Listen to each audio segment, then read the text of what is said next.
Good morning, everyone. I'd like to call the Audit and Control Committee meeting January 19th to order. First meeting of the year, and I'd like to just welcome everybody, and we have some people that have served on the committee for a while, a new member. Welcome, Mr. Scudder. Thank you. It's an honor. So, thank you. Thank you for coming and stepping up and joining our committee. Patrick Slagle's new this year. He'll be here, and we welcome him in the committees as well. New start to a new year, so. Forgetting? Nope. Here we go. We're ready. Got some more recognition, Bob? Yeah, just a little bit more, please. If everyone's had an opportunity to read the minutes from the last meeting, and there's no corrections, I'd welcome a motion to okay. I'll make that motion, Chair. And a second. I'll second it. All those in favor, say aye. Aye. Opposed? Carried. Thank you. Privilege of the floor. Is there anyone here to speak to the privilege of the floor? Good morning. Thank you. I have to look, but let me have one just in case. Okay. Thank you.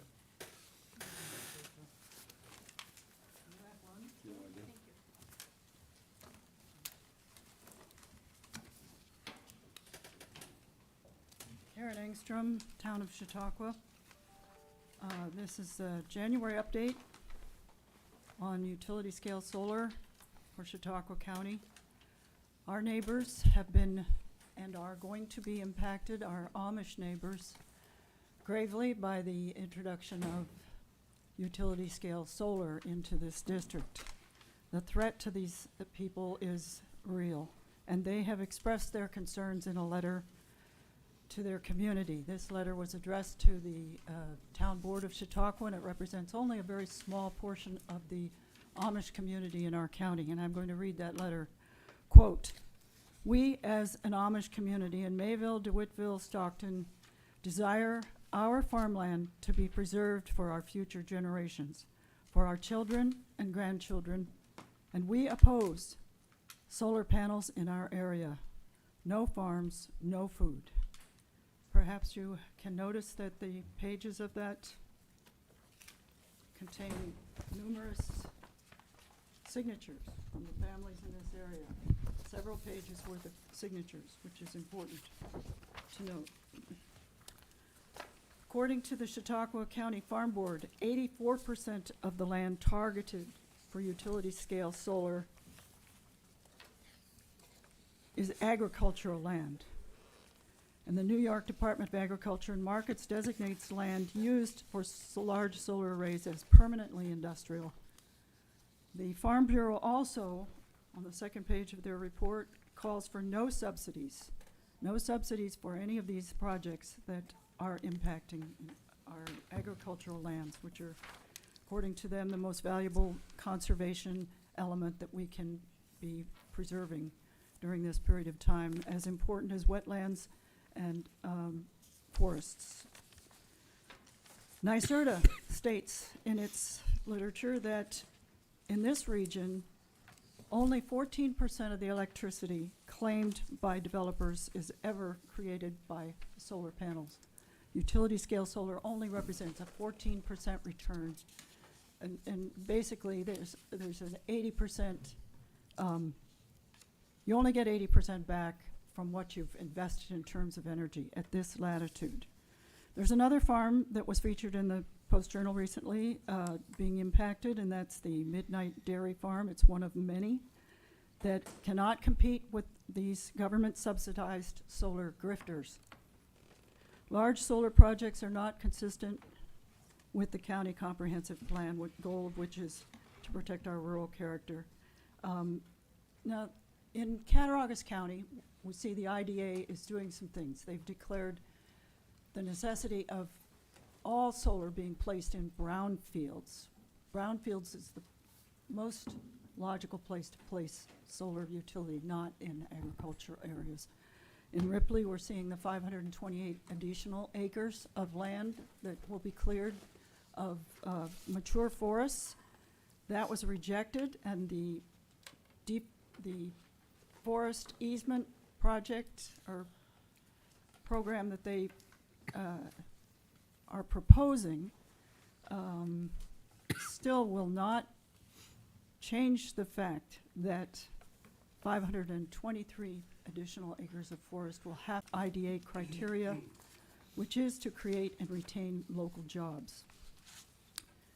We all know about the PFAS problem in Mayville, and the town of Chautauqua took a good position in their solar special use permit by saying the developer must prove that there is no PFAS in the solar components. The Post-Journal, of course, reports that the Chattacoin River has shown signs of PFAS. It's a very serious thing. It's a cumulative toxic chemical. There is a lawsuit. The Office of Renewable Energy Siting has been sued by 11 entities, and the basis for that is that the new fast-tracking Office of Renewable Energy Siting is violating the secret statutes to protect the environment. So we hope that this body, this legislature, can follow the example of Cattaraugus County and call for the brownfields only, call for a proof of no PFAS in the components, and a no pilot resolution would be ideal. I know that's difficult under the circumstances in this county, but the other thing that has been done, Niagara County has called for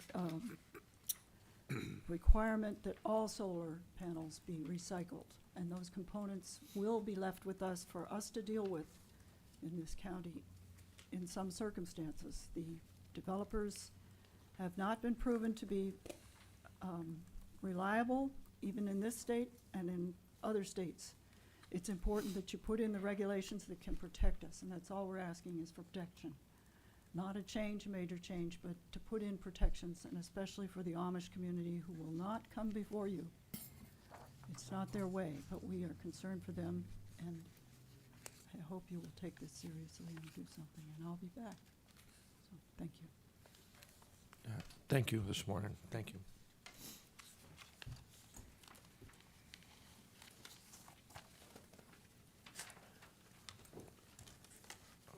Anyone else to speak to the privilege of the floor?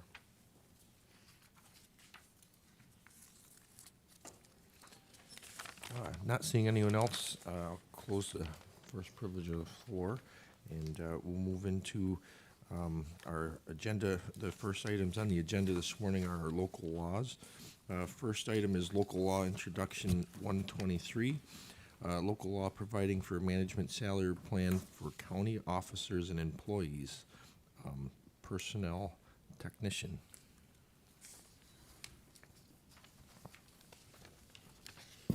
Good morning.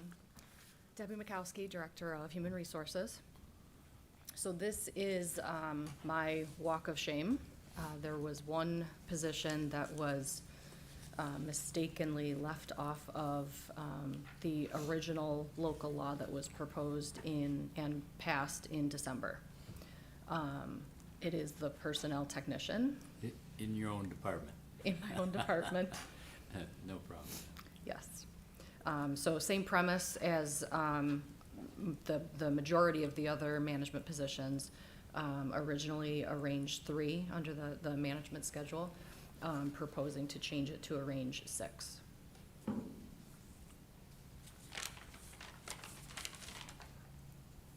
I was trying to think of something savvy to say, but I couldn't come up with it that fast, sorry.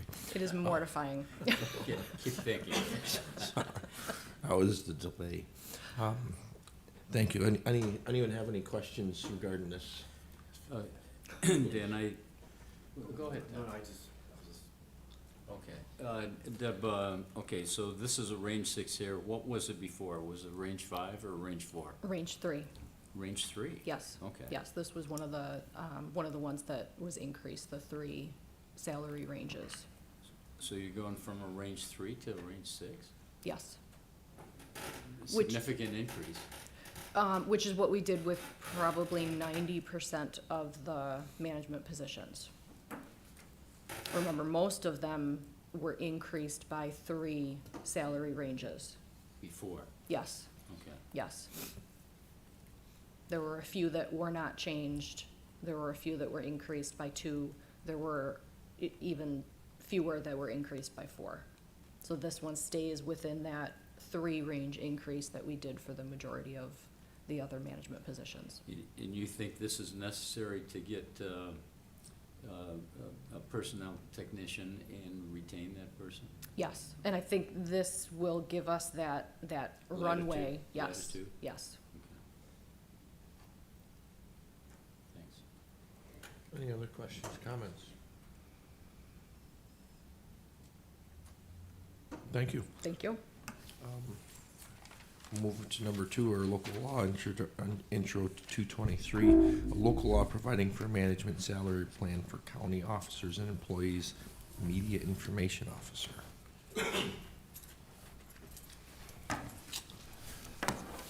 Good morning, County Executive Wendell.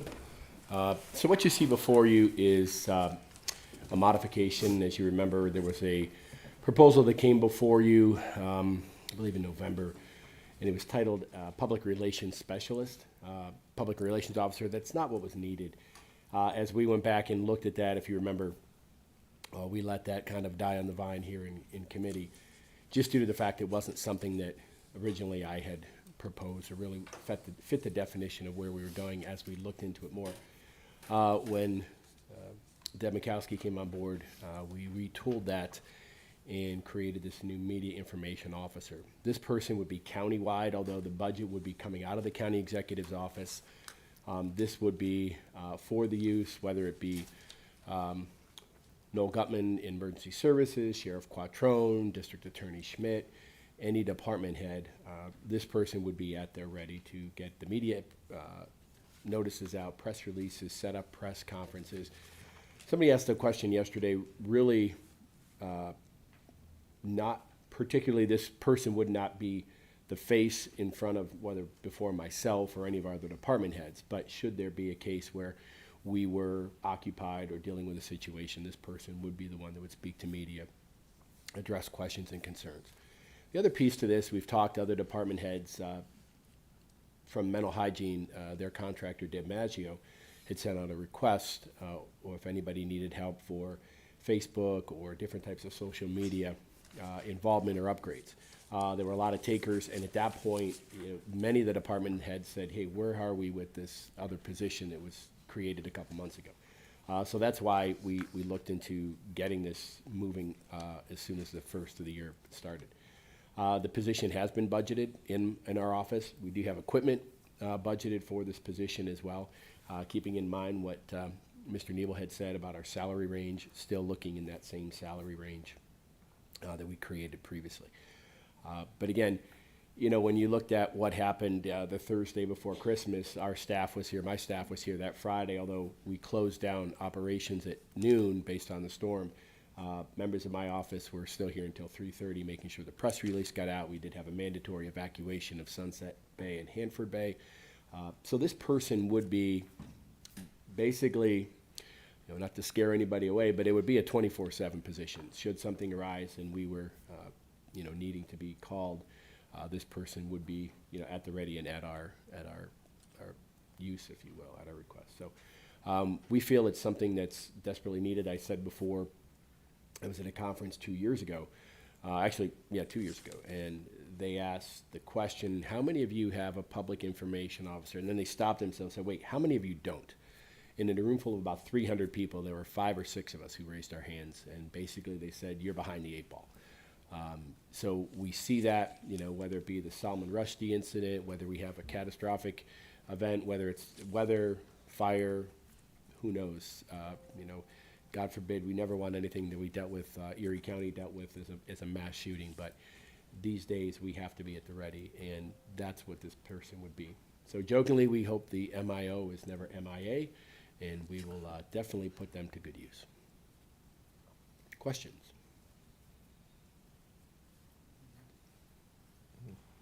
Any questions, comments? Yeah. Well, Mr. Wendell, actually, I think you're doing pretty well as far as the media is concerned. But seriously, as far as this position, I think it probably is needed. So, Deb, we're creating a position. Okay, that's the range 7. Correct. Where's the money coming from? It's already budgeted, so previously, the position of safety director had been transferred over to Noel Gutman's office, so now we Right. just left that position still in the county executive's office. So I think it's budgeted, I believe, at about $70,000. So you think you have the funds, PJ? Yeah, we for do. it? We put it in for this year's budget, yeah, anticipating, it went through last month, this passed through, the initial phase of the legislature was gonna be brought to a vote, and at which point I asked it not to be voted on.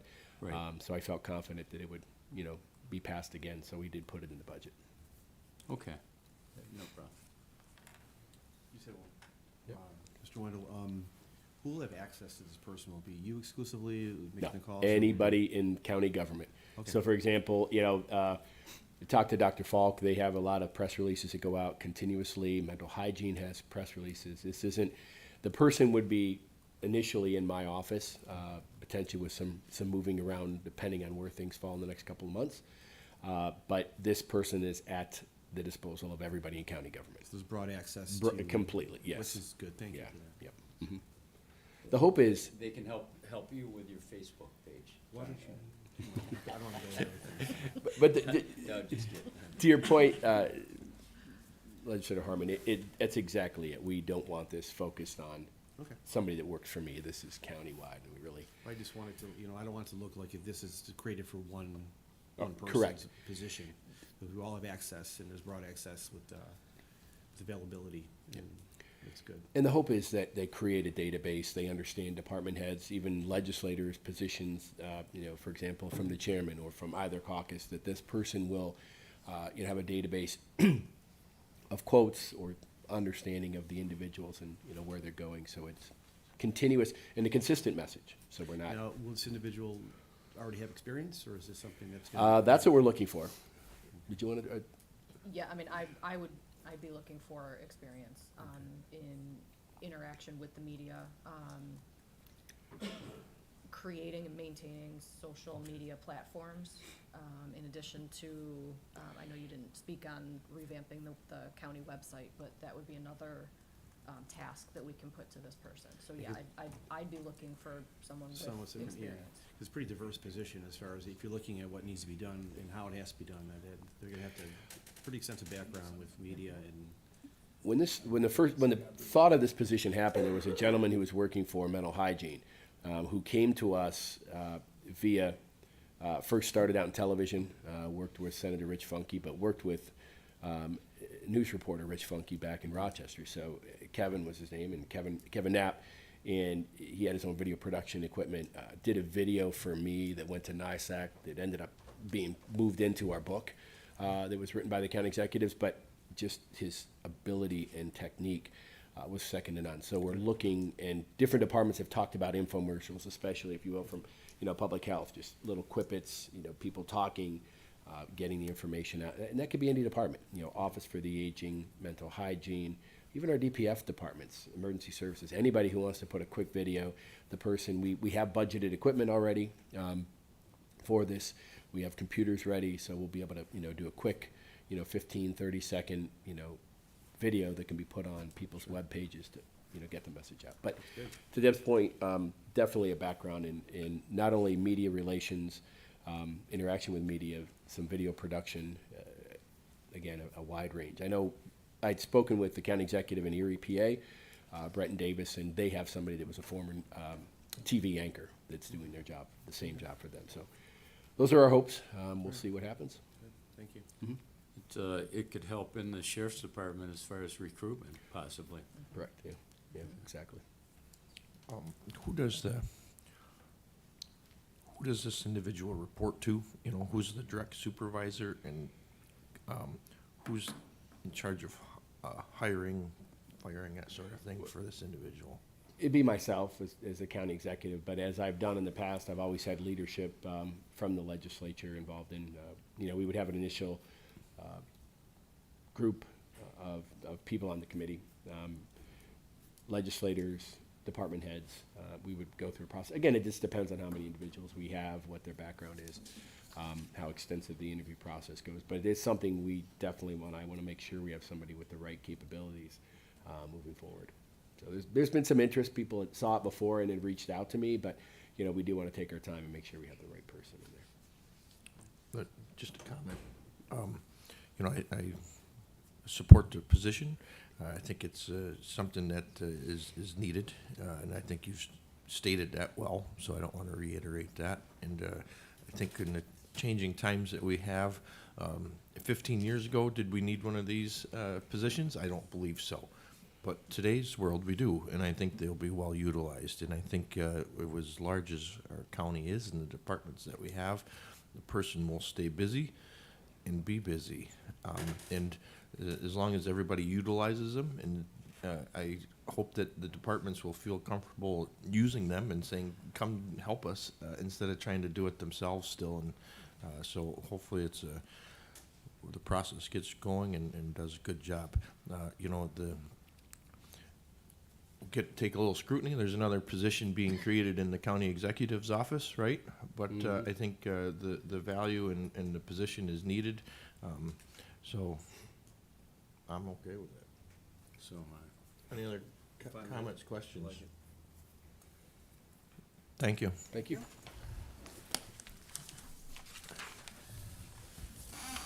Next on the agenda, we're moving into our resolutions. Our number 3 is proposed resolution, authorize agreement with New York State DOT for performance of federal aid project, PIN number 5764. Good morning. Drew Rogers, Deputy Director of Public Facilities Engineering. This resolution is to authorize the county to enter into an agreement with New York State DOT for a bridge painting contract for up to 4 bridges. The total cost of the bridge painting program for these 4 bridges is estimated to cost $360,000. The agreement is funded through 80% federal funds, 15% New York State Marchicelli funds, and 5% local funds. There is sufficient funds within the county bridge program account to cover the local share at $18,000.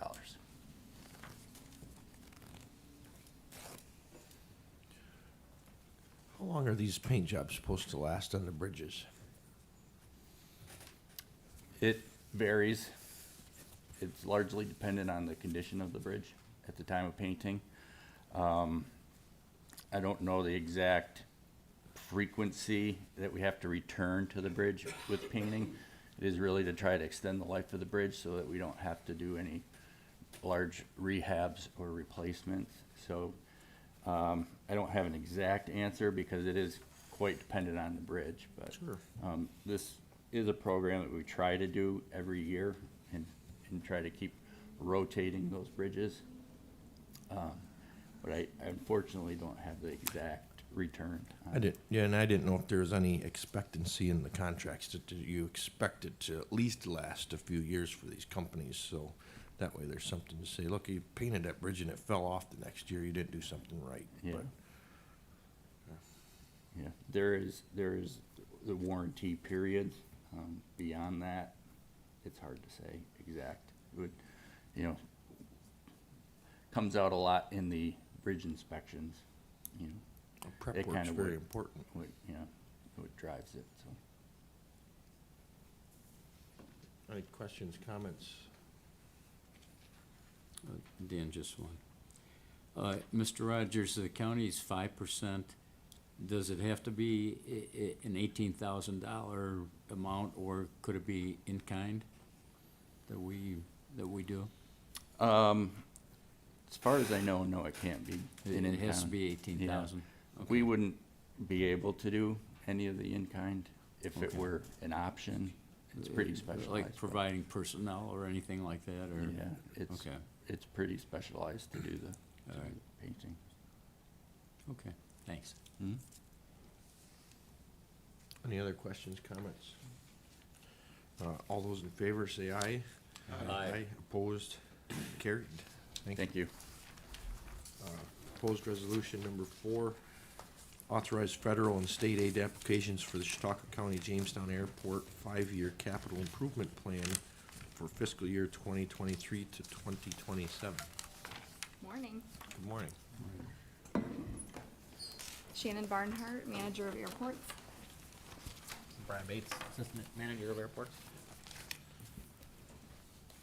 We're here to request approval from the legislature to put in federal and state grants. And we've given our 5-year plan, but this would authorize us to submit our applications for this year for the projects on our airport capital improvement plan and within the state grants.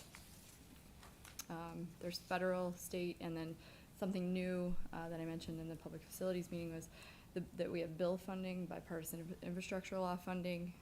This was something that came out last year. No airports that I know of were ready to go. They needed shovel-ready projects. So what we did was we were able to carry that forward. Each airport was given $153,000. And we could carry it through the whole 5 years, but in the ACIP, you can see how we have allocated the funds.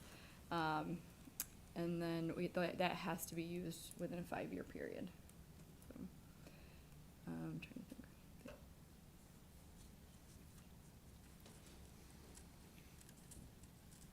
There's 15 projects that we are proposing over the 5-year period for Jamestown and 14 at Dunkirk, including the 2 state grants at each. Just this year, the state offered $55 million in funding for airports, and each airport is allowed to put in for $2.5 million, up to within, and each, it has to be within 2 projects. You can only do up to 2 projects.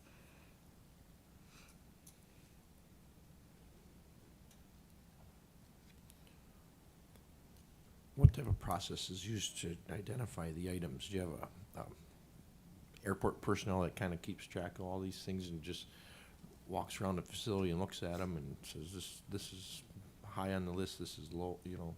Priority. Right. Yeah. So we do have a consultant that we use at each airport. Also, that's what I did too previously. This is just a standard way of doing things in airports. You come up with a 5-year plan, the FAA approves it, and then it kind of keeps moving forward. But like you're saying, if there's something that pops up, it would get prioritized over depending on if it's a federal project or a state project.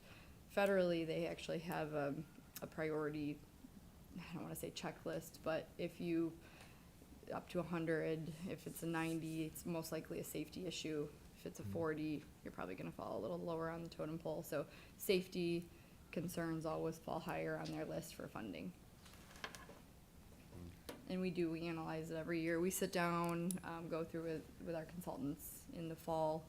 We submit it to the FAA. They do kind of a draft approval, and then we put this one in the following year. Thank you. All right. Committee questions, comments, concerns? Just one. Are there more than one project you think that are not listed on here that needs to be taken care of? No, I think unless something, comes up, we've pretty much captured everything that we would need, at the airport. We've even, I guess we sat down and did internal capital, funding meetings, and we were able to put those ones that were recommended to maybe try to go out for state grants, like, for example, at Dunkirk, our T hangars, the return on investment to do that internally is not that great, but if there's a state grant associated with it, the return on investment's only about 4 years with our local match. So those type of things we put, and we were able to cover on the capital funds, but with the anticipation of going out for a state grant. So we've tried to capture everything over the next 5 years that we think would be. Okay, good. And now, Yep. looking at all the dates, I see the projects. Are these realistic? Do you think these can be accomplished within the calendar years that you have on your sheet? Yes, You I do? do. Most of them are already, if they're 2023, at least design would be moving forward. We've already had that approved. So, yep, these are definitely realistic projects that we've come up with. Airport equipment for Jamestown, things that were necessary the tractors and mowers and UTV to get to areas like by the fence line. Again, also things we put in with the capital funds, but it would, obviously, having a lower local share would be better, so. Thank you. Yeah, just one quick. Shannon, I think you mentioned 2.5 million grants. Was that for each airport? 2.5 million was just what the state grants Is for it state- airports, each yep. airport? For each, For each airport, For Dunkirk yes. and for Jamestown? Mm-hmm, and we were Okay, eligible separately. for Separately, two projects up to that amount. And that's At each. state money? That's state, Okay. yes, which we have a 10% local Okay. match to. When we do federal, it's 5%, and 5%. So 5% state, 5% local, and then it's covered 90% Okay, federally. all right, thanks.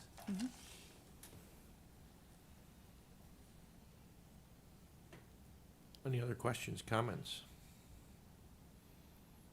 All those in favor say aye. Aye. Opposed? Carried. Thank you. Thank you. Thank you. Proposed resolution number 5, authorize federal and state aid applications for Chautauqua County Dunkirk Airport 5-year capital improvement plan for fiscal years 2023 to 2027. Ditto on everything I just said for the previous airport. Obviously, we have different projects. There's 15 at Jamestown, 14 that we're submitting for Dunkirk. That saves a lot of time. Yeah, same. Everything is exactly the same, just different projects, so.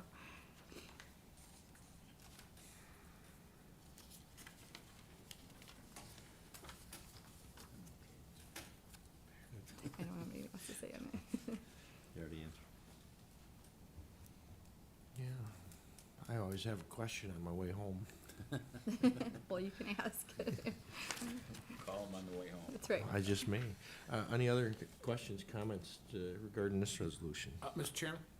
Please. Just wanted to know that everyone is always invited to the airport commission meetings that meet the first Wednesday of the month at 9 o'clock at the terminal in Jamestown. We'd love to have you come down and kind of take a look at the place in case you haven't been there and kind of see what's going on there, all the great things that are happening. Serve refreshments? We might have an up and Right. running restaurant there, we're hoping. We're for grab hoping and by go. next meeting that there would be some grab and go. I might Nine be there next time then. Jamestown. Jamestown? Yeah, is it Jamestown next month? We It do was move, at Dunkirk. well, we move around. We do. In the summertime, we just don't have a great space in Dunkirk to meet with everyone, so we have to have a little bit bigger conference Yeah, I'm room. just kidding. You're not gonna come either way? No. If there's refreshments, he might be there. I will make sure I'll there's see what I can do. refreshments there, Mr. Scudder. He just wants to run one of the snow blowers. If there's no other comments and questions, all those in favor, say aye. Aye. Opposed? Carried. Thank you. Thank you. Next on our resolutions is proposed resolution number 6, amend 2023 budget to implement the Waterways Master Plan project within the Chautauqua County American Rescue Plan Act spending plan. I believe this resolution has been tabled, but I'd like to bring it to the floor, and if there's anyone to speak to it today.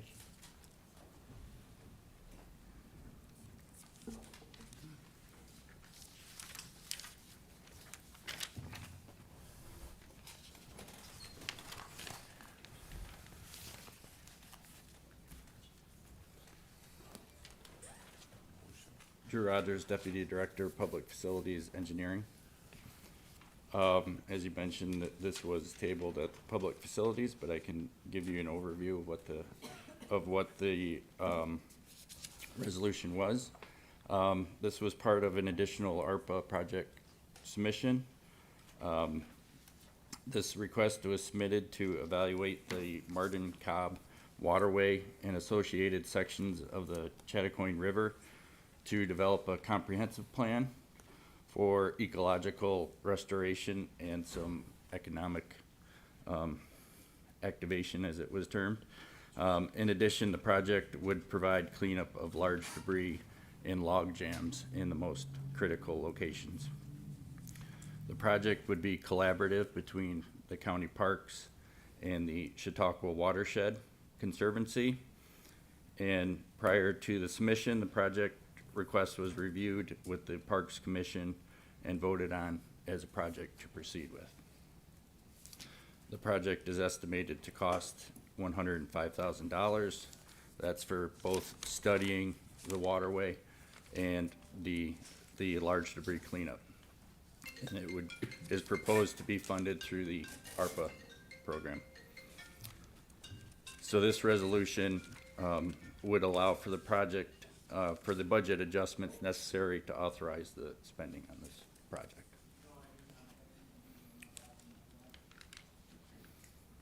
Reasons why it was tabled? Good question. I was gonna ask that. I knew you were, so, there you go. What was the question? The reason why it was. Reason why it was tabled? Yeah, I voted to table. Pierre, I'll give you the explanation. He's better at explaining it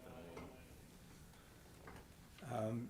Actually, Mr. Chairman, Legislator Scudder was one who requested these two resolutions to be tabled because he felt that it would be more appropriate for the legislature to have an understanding of what all the additional potential projects for ARPA funding are before we proceeded with them one at a time. So I believe that the budget director is going to be providing that information relatively shortly. So tabling these two resolutions until next month will not be inhibitive to the projects necessarily, and will allow the legislature to get more visibility of all the projects that are under consideration. How'd I do, Bob? A broader view, yes. You did great, thank you. I'm gonna bring you along whenever I got something. Nice handout. And Mr. Chairman, I can provide a little bit more detail to what Chairman Shagnon just indicated.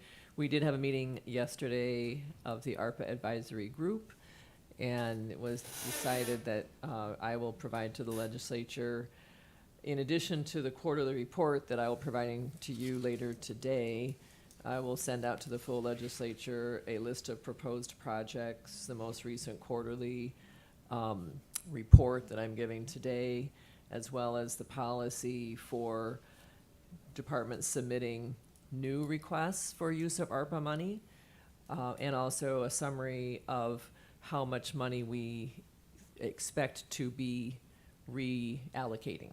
So all of that information, as Chairman Shagnon indicated, I'll be sending out in the near future, but I will this morning be giving the quarterly report as well as giving your committee a report of how much money ARPA money we do have available for new projects. Both of these resolutions, are they new resolutions, are new projects? They are, and they are on the list of new requests.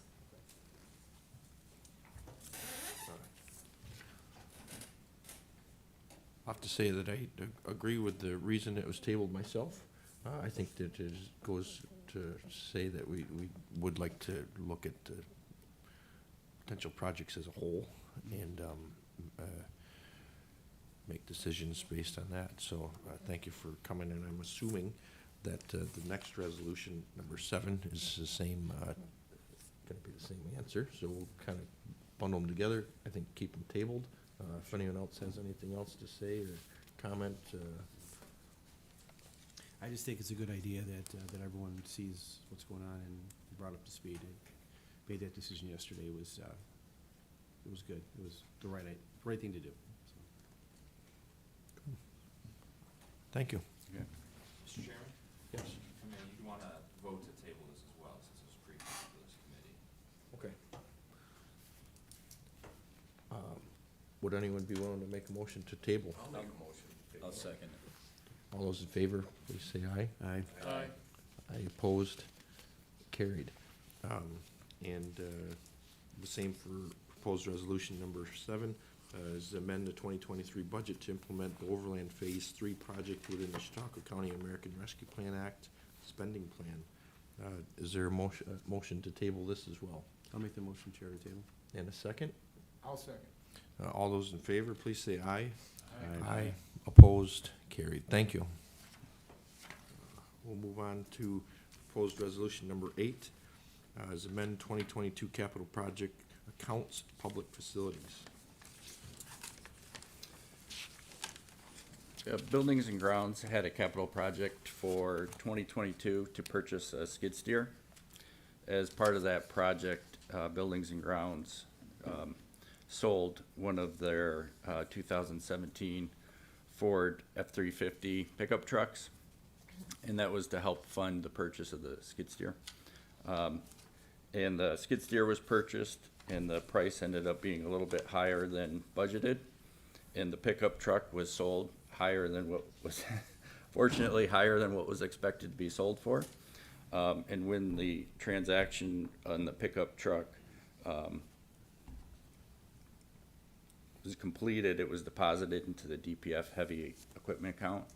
So this budget is, or this resolution, I'm sorry, is to take the funds from that sale of that pickup truck, which also covered the cost of the overage on the skid steer, and move that into the capital project account.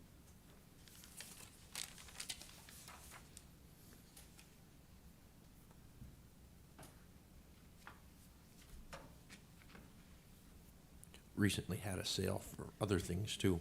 That all goes into that same account. Do you know the balance on that account that you're pulling out of? I don't. I can look it up. Give me, if you wanna go on, I'll look it up. I don't have Sure. it open yet, but I will open it and then give you a number. Committee, any questions, comments?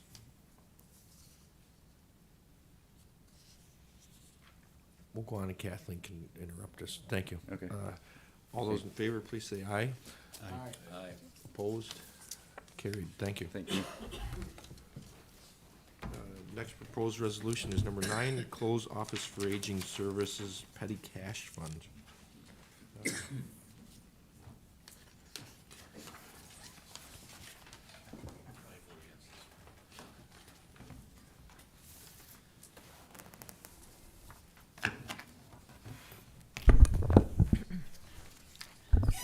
I'm Kathleen Dennison, Budget Director for Chautauqua County. And as I said during the Administrative Services Committee, this resolution, I called it very riveting, very exciting. We do have a few petty cash accounts left in the county. We've been trying over the past few years to close them. Most of them are no longer needed because a lot of the departments have purchasing credit cards to make emergent purchases. So, as I said, we would just like to close this account in Office for the Aging that is not needed, and it is required that when we close them, we do a resolution to do that. Pretty straightforward. I've remembered a lot of these from the Yes. last few years. Yes, we have, Chairman Pavlock is correct, yeah, we have been on, started an initiative several years ago to close as many as possible, and I think this one hasn't really been used in several years, but it just kind of slipped through the cracks as it was never really formally closed. We do still have a few of them out there, but they're as few as possible. Questions, comments? Just one. Kathleen, this initiative to close the petty cash funds, did that stem from an auditor's It did. report or suggestion years Yes. ago? Yes, it did. Okay. I thought so, but my memory isn't what it used to be. I just wanted to check. Yeah. Okay. Thank you. Any other questions, comments? All those in favor, please say aye. Aye. Opposed? Carried. Thank you.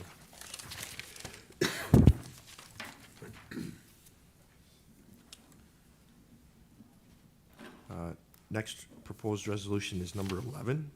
It's a proposed resolution to amend 2023 budget to implement the SWAT Team Bearcat project within the Chautauqua County American Rescue Plan Act spending plan.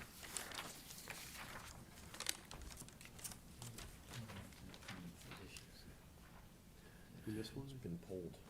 So just to revert back, number 10 has been pulled from the,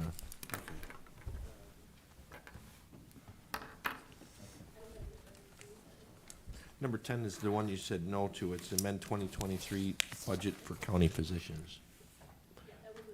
So it's been withdrawn. Okay, so. Good morning, Mr. Chairman. Rich Telford, Chautauqua County Undersheriff. I don't know if you want information on this resolution or based on previous discussion. This is a request for round 2 of ARPA funding. So I don't know if you want information on this now or if you just would like to table it till next month.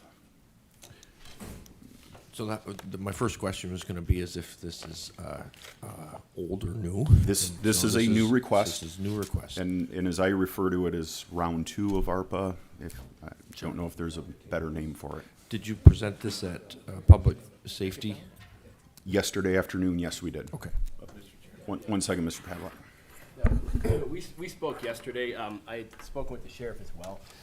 Because of the time-sensitive nature, if you will, not to elaborate too much publicly on the use or current status of the armored vehicle we use,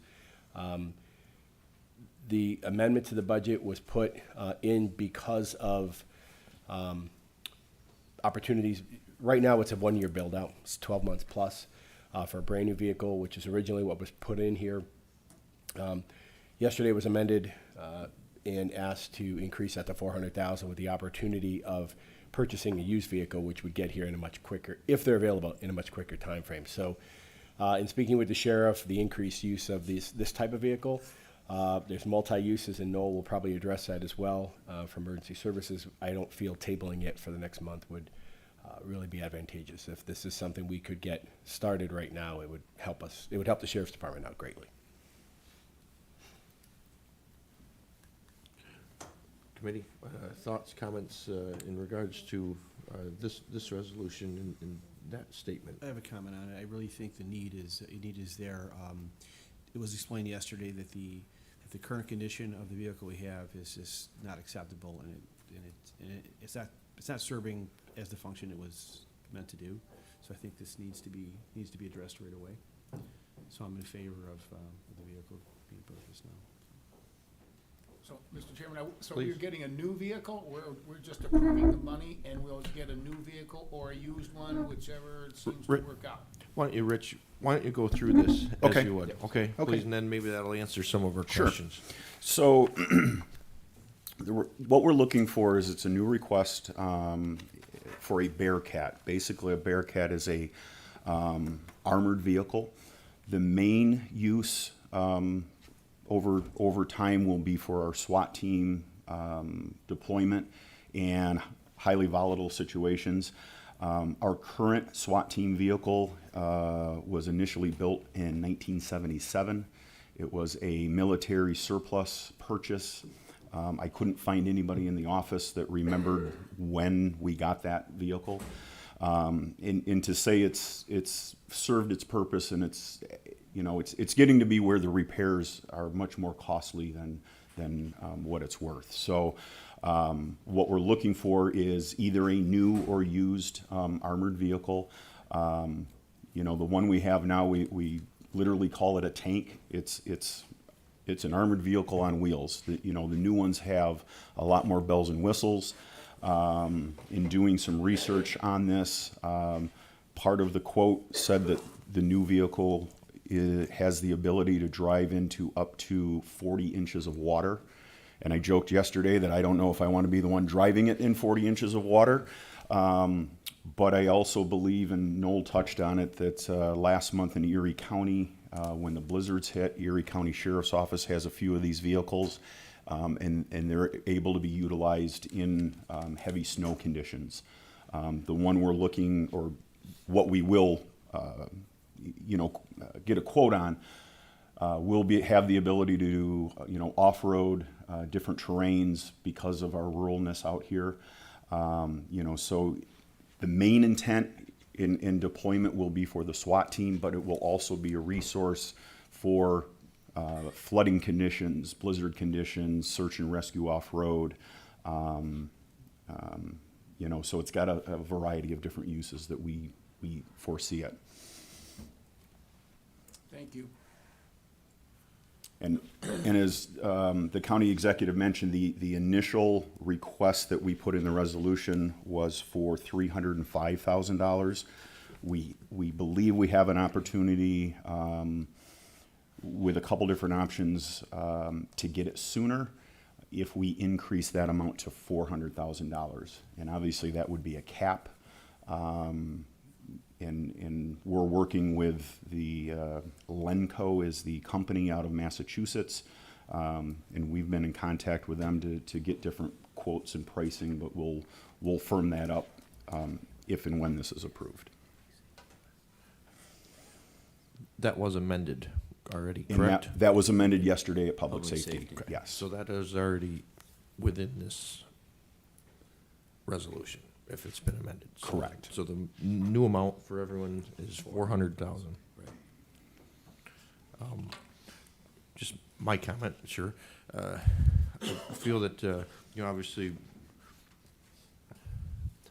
the intent of the ARPA spending, ARPA money is to do just what you're asking to do with it. And this piece of equipment is something that you might not otherwise have replaced. You haven't replaced it in so many years already because it's expensive. And, as counties tried to run as fiscally as they can over the years, it just has never made the list to be replaced. And We've done that with a lot of airport equipment, such as old snow blowers. We've replaced a lot of other things in the DPF for the same reason. So, I agree with it, and if it's a sense of an urgency where we don't want to wait, I'm okay with that too, just in the nature of it. So, just a special consideration to not table this one along with the others, I'm okay with that. So. In response to the undersheriff's statement, the fabrication of this vehicle was done locally. Actually, Lakewood Village helped. I was there, I want to say late 90s or maybe early 2000s, but it was done as most fiscally prudent as possible as they started this. So yes, this investment is long overdue in my opinion. Any other questions, comments? Rich, is this the vehicle that Jay Gould is gonna drive for you guys? we'll let them drive it. We just won't give them any weapons or ammunition. There you go.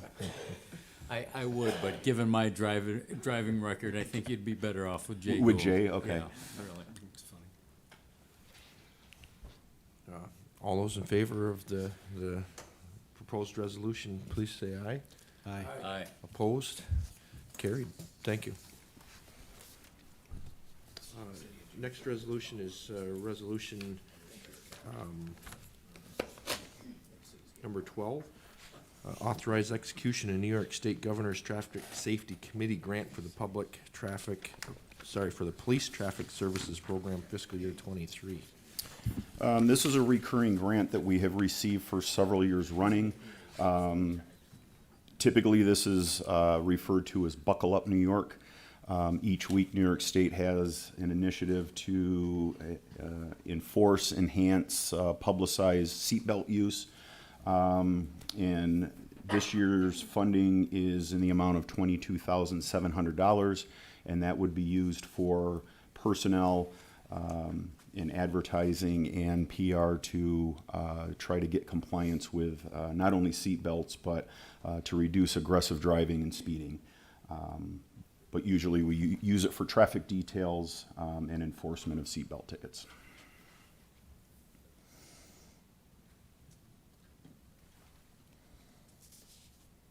Which I'm sure Jay will use his seatbelt when he drives the Bearcat. I'm sure. Committee questions, comments? All those in favor, please say aye. Aye. Opposed? Carried. Thank you. Thank you, sir.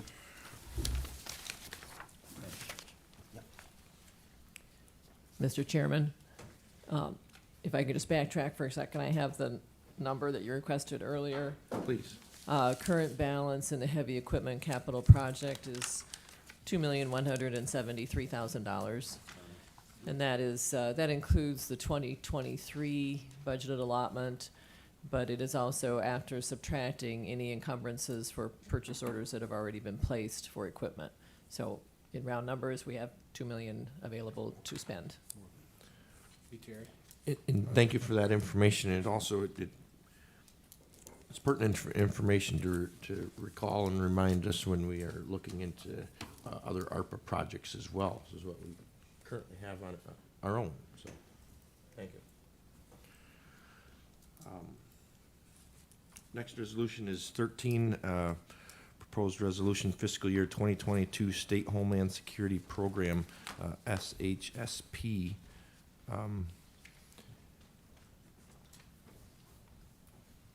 Has this resolution been amended also, or no? It has. Can we have that amendment now, so we know what we are looking at, new?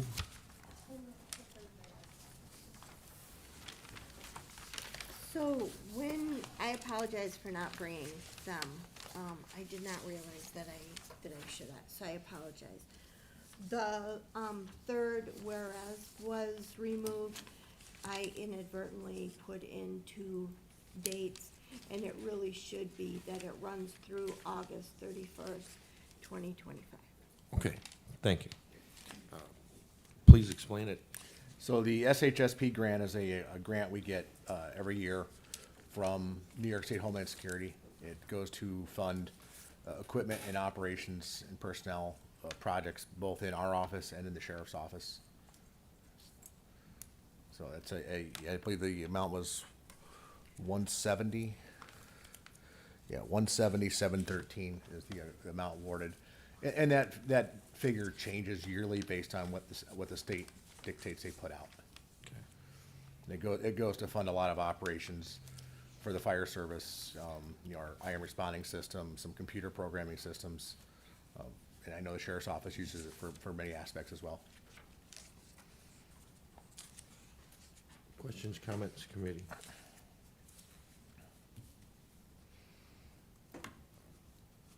Easy peasy. All those in favor, please say aye. Aye. Opposed? Carried. Thank you. Next resolution is 14, proposed resolution fiscal year 2020 hazardous materials grant program, fiscal year 20 HMGP. This is another hazmat grant program. This is a non-competitive yearly grant, no local share, that's primarily used for equipment and to support hazmat operations. We get this every year. The Chautauqua County is the lead agency on a joint hazmat team between Chautauqua County, Cattaraugus County, Allegheny County, and the Seneca Nation of Indians. And this grant program goes to support that endeavor with equipment to purchase to support that function.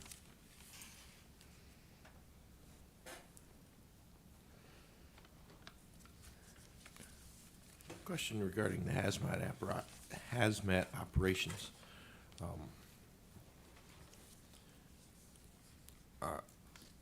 In that procedure, are things constantly reviewed at a county level, but also a national level of how things are combated and what they're using to combat it with?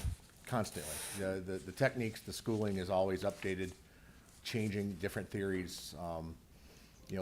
5 years ago, you'd use this product to take care of it, and then through conferences that we go to and trainings, it's determined that no, that's not the best way, this is the best way. So the hazmat world is a constantly evolving and changing world, and of course, every agency and company is looking to sell their product, and they're probably help pushing it a little bit, but it is a constant education continuum for the guys that do this. And if we make mistakes, we change it and do better the next time. Right. That's kind of what part of this funds is doing. Yeah, this grant really funds mostly equipment that would be rather cumbersome to buy out of local budgets. It also does training. I don't believe it's this exact grant. There's another hazmat grant that we're putting on, two trainings at the end of this month on battery technology and how to combat battery fires, which is becoming a very big problem.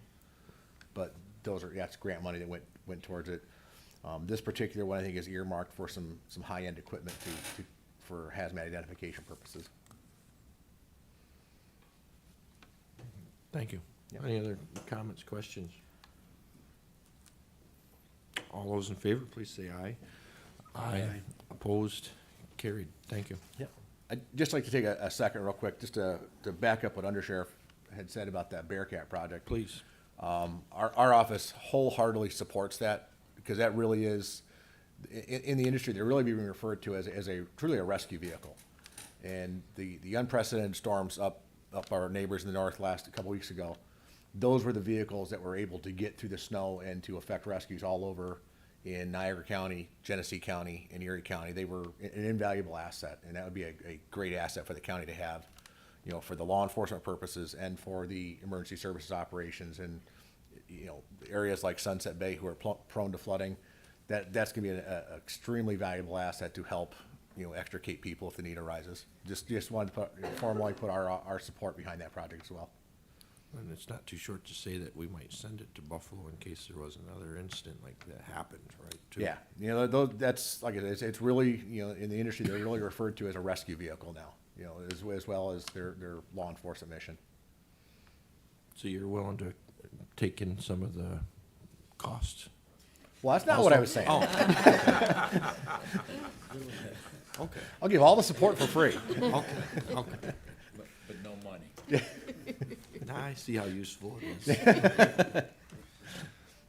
Thank you. Thank you. Proposed resolution number 15 is to amend 2023 budget to increase funding for the Emergency Services EMS Gear Project within the Chautauqua County American Rescue Plan Act spending plan. That resolution was pulled yesterday at Public Safety. This is a new ARPA project, I'm assuming? It's not. It is asking for some additional funding for a ARPA project we already have. However, yesterday at Public Safety, we determined that I had also written it a little incorrectly. So I asked to pull it, and we'll be bringing that back to you guys next month correctly. Okay. Thank you. Anyone have questions, comments? Do we need to take action, or has it been pulled? Thank you. Thank you. Next resolution, number 16, confirmation of county's independent external auditor.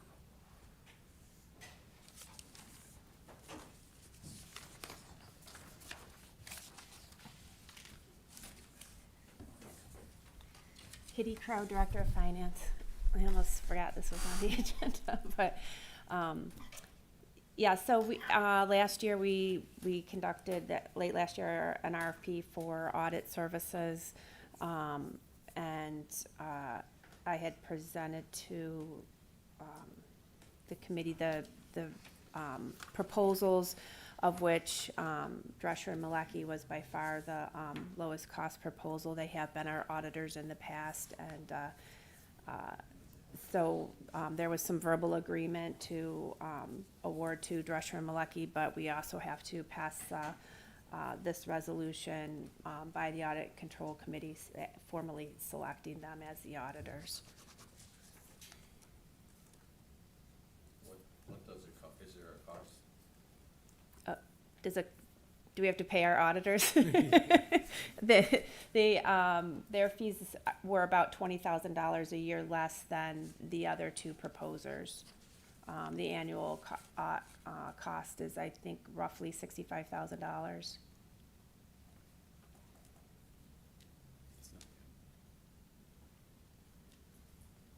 Other questions, comments? All those in favor, please say aye. Aye. Opposed? Carried. Thank you. Thanks.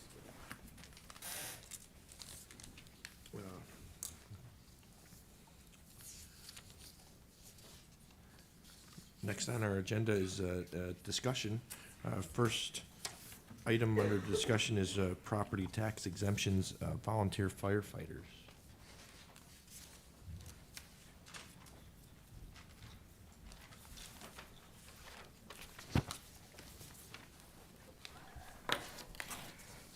So recently, New York State amended law, personal property law, section 466-A, to allow municipalities, school districts, counties to extend a 10% real property tax exemption to firefighters.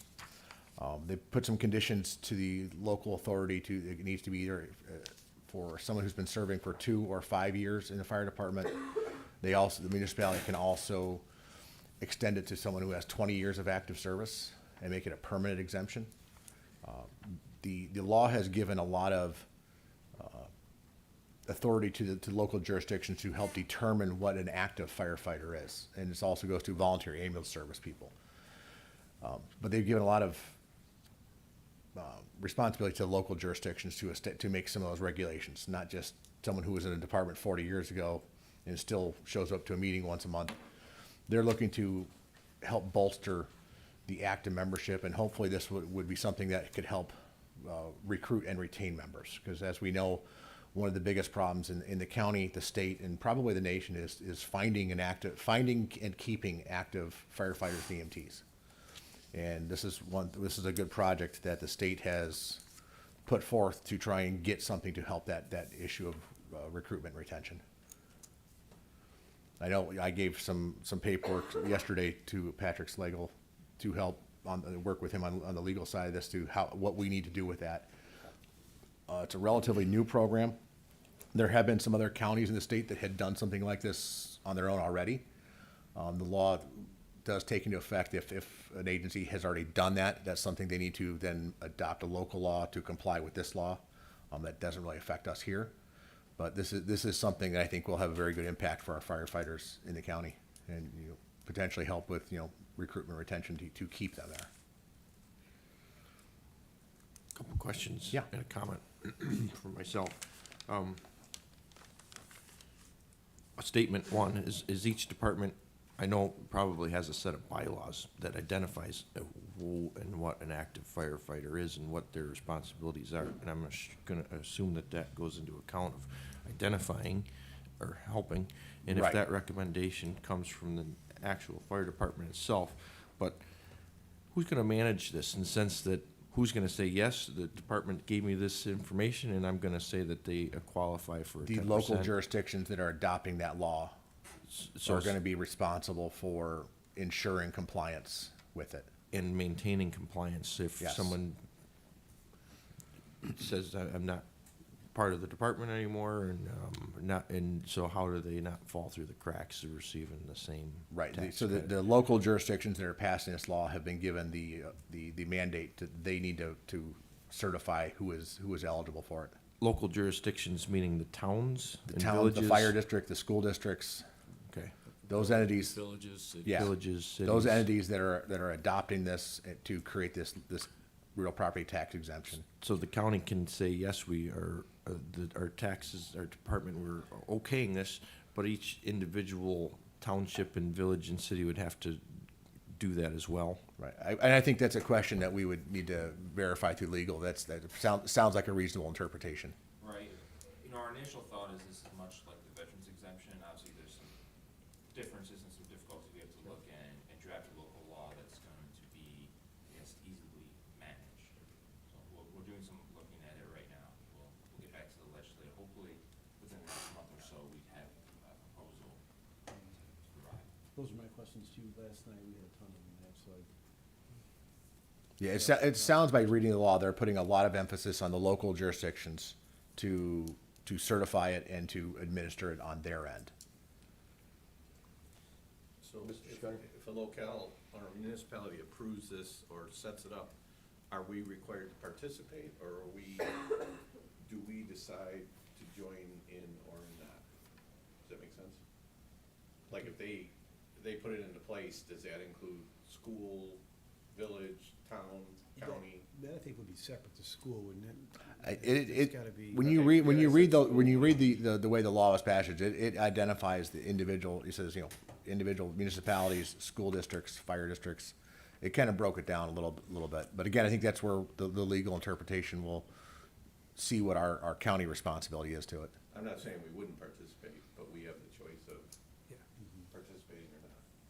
Bob, my interpretation, reading the local law, the law, is that the county has the option of participating, but the administration of it is what is in question, as Patrick just said. Yeah. So the school district has the option of opting in, the town, the city, the village has the option of opting in, and the county has the option of opting in. I know it's really early right now, but would there be, how many volunteers, municipalities, townships we have, and a number of volunteers, and how would that affect the county's finance if they all got 10%? And would it increase a lot of people wanting to join the fire department just for the exemption? I would hope that it would be an incentive for Well, I members to mean, join. Yes, we need that, I understand, but you're gonna see some people, I believe, that are gonna. Right. I'm saving 10%, I'm joining the fire department. So. Yeah, I don't know the exact number off. I think it's always been 2,000 to 2,500 volunteer firefighters in Chautauqua County. That number is always in flux because of people coming and going, but that's kind of an average number. I don't know that would have that great of an overall impact, but it would definitely have a very impact to those firefighters getting that benefit. Well, that number of volunteers, I know that's gonna be an impact on the county's finances as well, as far as taxes, so that'd be something, I know it's early, it's too early Yeah. to think about that, but just throwing that out there, so.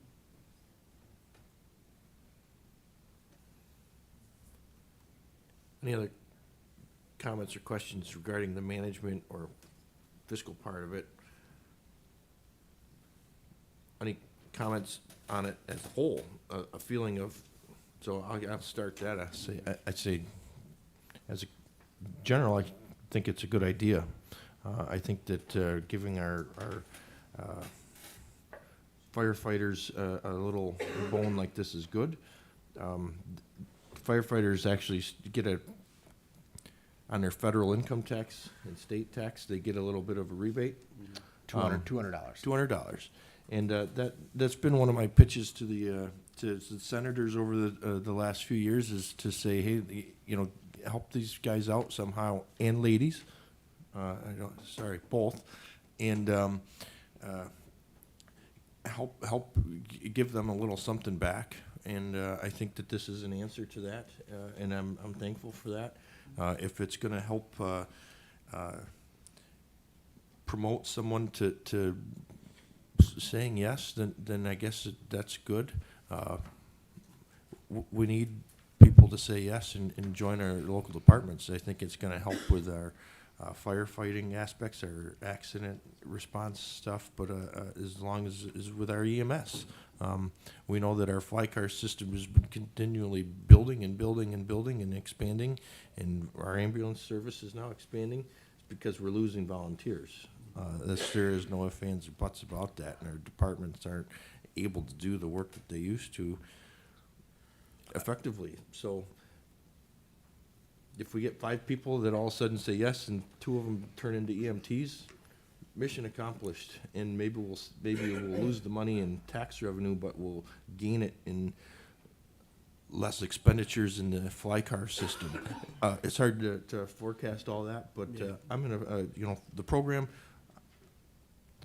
I'm in support of it. So one good thing I think of the way that was written is it does give those local authorities some teeth in administering it, and saying, just because you're on a fire department roster and you've been there for X number of years and you show up to 1 call a year, that may not qualify that person to be part of it. They put some teeth into the writing of this to say, you know what, we really want to make this incentive for active people to join and continue being active. There is the part of it says if you are a 20-year member that you can grant that exemption for life, which I think is a nice, someone who's put in 20 years in a fire department or more, that's a well-deserved benefit. Sure it is. But I think it does give some teeth to it to help regulate it. The exemption that we were just talking about, that's under your New York state taxes. If you identify as a member of a fire district, fire department, it's a $200 credit. There's no certification. There's really no enforcement to it. If you're on a roster, you can put that on there. You just list what fire department you're in, and you get the credit. This one's a little different. It has some more teeth for those local authorities to help regulate it and ensure that the people that are deserving of it are the ones who are getting it. So I think, like I said, I think it's got some teeth in it to help regulate it. I didn't mean to come across negative there, but it's one of those, it's one of those things. Oh, everything will have a financial implication to it. And I'm in favor of the project. I think it's worthwhile. I think the incentive is there. I think it's important. A study by our office years ago showed that the average age of a firefighter in Chautauqua County is 56 years old. You know, so it's, and It's increased since then. and I would honestly believe that number's probably gone up since that study was done. You know, and that's a goal, you know, of our office, of every office that's like mine across the state, every department in here. We're always looking for members, always looking for ways to find new members and to keep them. And this may be one of those tools that can help that. How many years ago was that study done? I don't know. I think within the recent 10, 15 years, but. Well, the point is all those people are 10, 15 years older, right? So Right. it's 66 now. Yeah. Honestly, because, you know, we have had some people join, right? But still. My local department here in Mayville, up until about 6 months ago, our youngest member was 27 years old. And we luckily got a couple new members, but that's very typical. Some departments have been very fortunate. Other departments are struggling. Yeah, that's unfortunately been that way for a while. But this may be one tool in the toolbox that we can help give back to the fire service and try to get that incentive for more members. Yeah, Dan, Public Safety was in favor of this last night, and I would suggest we pursue this and move ahead. Any other questions, comments? This is discussion. Where does it go from here?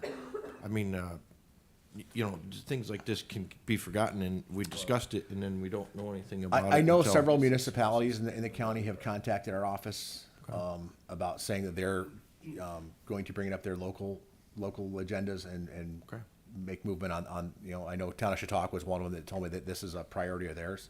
Okay. And I think that trend will continue as soon as this is, you know, widely known and understood. I think we'll see widespread acceptance by our municipalities across the county. And in the meantime, Noah, you're going to be working and conferring with the law department on this? Yes, we talked about it briefly yesterday, and as we move forward on that, we'll find out what legal obstacles and hurdles and obligations we have and move forward on what we need to do. Okay, thanks. Keep us informed if you would, please. Absolutely. And we'll, you know. I'll try and survey the municipalities from the fire side of it and try and report back next month of what I find on that. Thank you. Thank Any you. other questions for Noel? Thank you.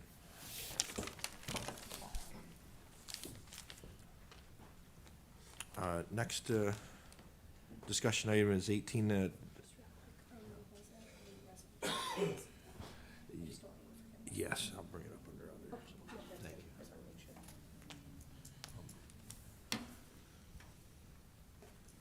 you. The discussion item is financial status of ARPA projects. Ms. Dennison's going to come up and. Yes, and Mr. Chairman, I'm happy to go now, but I think the discussion might be a little lengthy. If you'd like me to wait till the end, I'd be happy to do that. We can do that.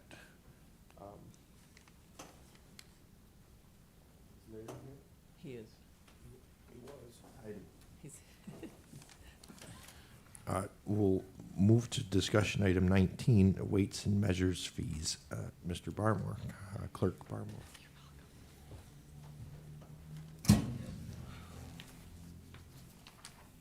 Good things come to those that are patient usually. Well, I'm Larry Barmore, Stockton County Clerk. I asked to come before you today to discuss some changes that we're making in the Weights and Measures Department. Unfortunately, my director, Bob Calhoun, could not be here today, so if you get some really technical questions, I might not be able to answer them. Anyways, the State Director of Weights and Measures gives the, I just have the one. Okay. I'm familiar with. State Director of Weights and Measures gives the local county directors the authority to adjust fees that we charge within certain parameters that the state sets. We've always tried to keep them as low as possible in order to be business friendly in this county. Unfortunately, I'm not sure the last time we adjusted the rates, but it was at least 1998, maybe earlier. $25,000 a year employees make $50,000 now. $5,000 trucks cost $30,000. 80-cent gasoline costs $3. We just got to the point where, we're trying to be business friendly, but we're going to the hole and really increasing our local share that has to come out of our tax dollars. And so, a discussion with Bob, we've decided that the amounts that we charge, we're going to adjust them upwards. Basically, we're going to double them all, and I know that sounds like a lot on the face of things. But we currently charge $10 to certify a scale at a deli or cash register scale or similar type of thing like that. We're going to move it to $20. It's a once a year certification. Actually, in case you're not aware, the Weights and Measures Department is tasked with certifying every single scale, gasoline pump, fuel truck, farm milk tank, measuring tape at a fabric store, you name it. If it's used to measure or weigh something for sale or purchase in the county, Weights and Measures Department has to check it once a year and certify it.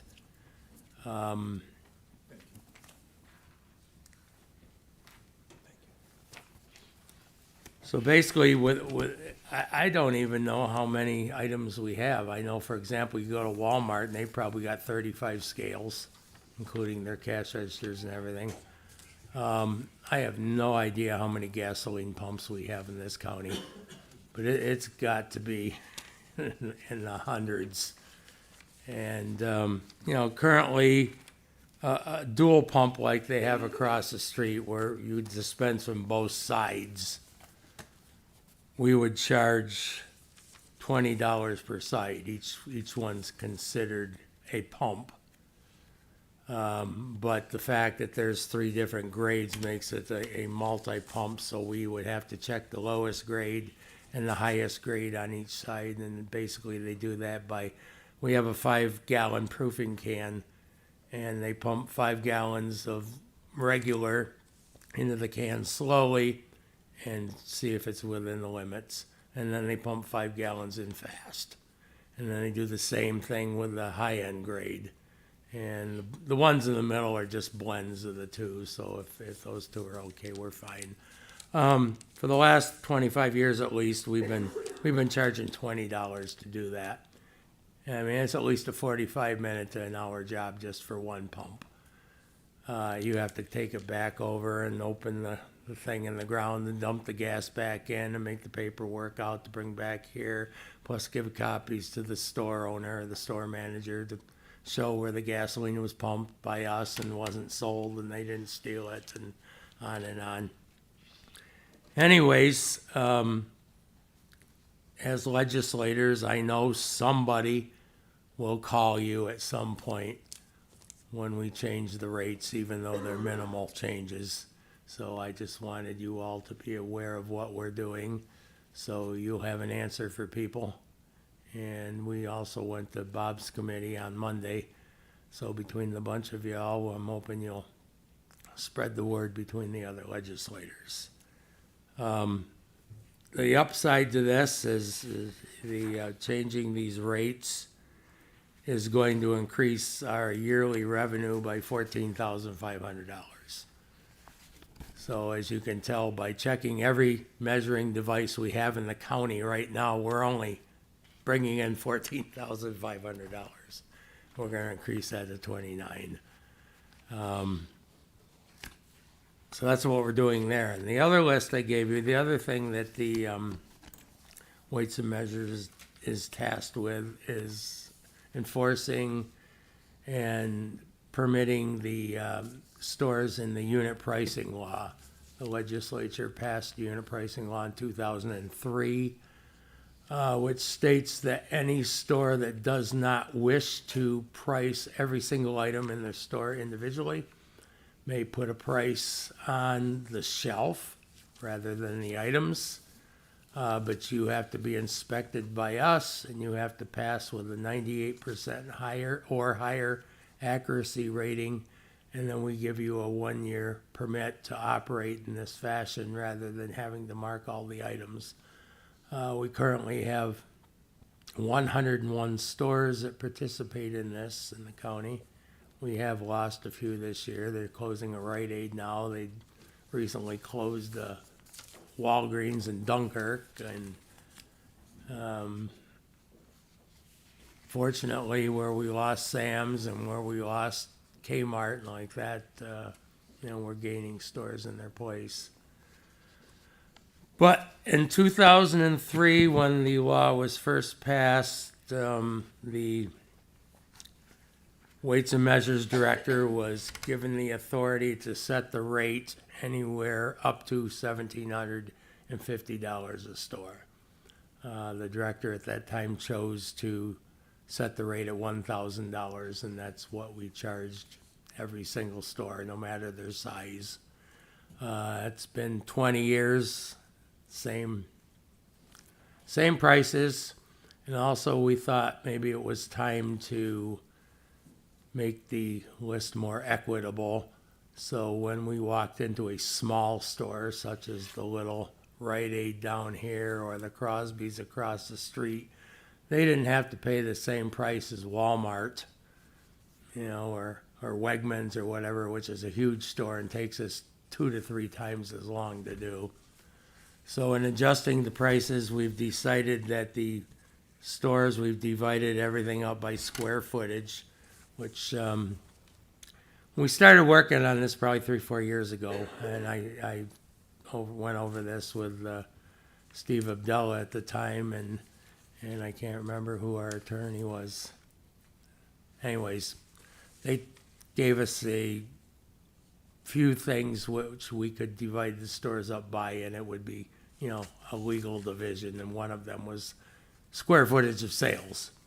And that seems to be the easiest. You could also use dollar sales, but we have no way of obtaining that information, so that's not feasible.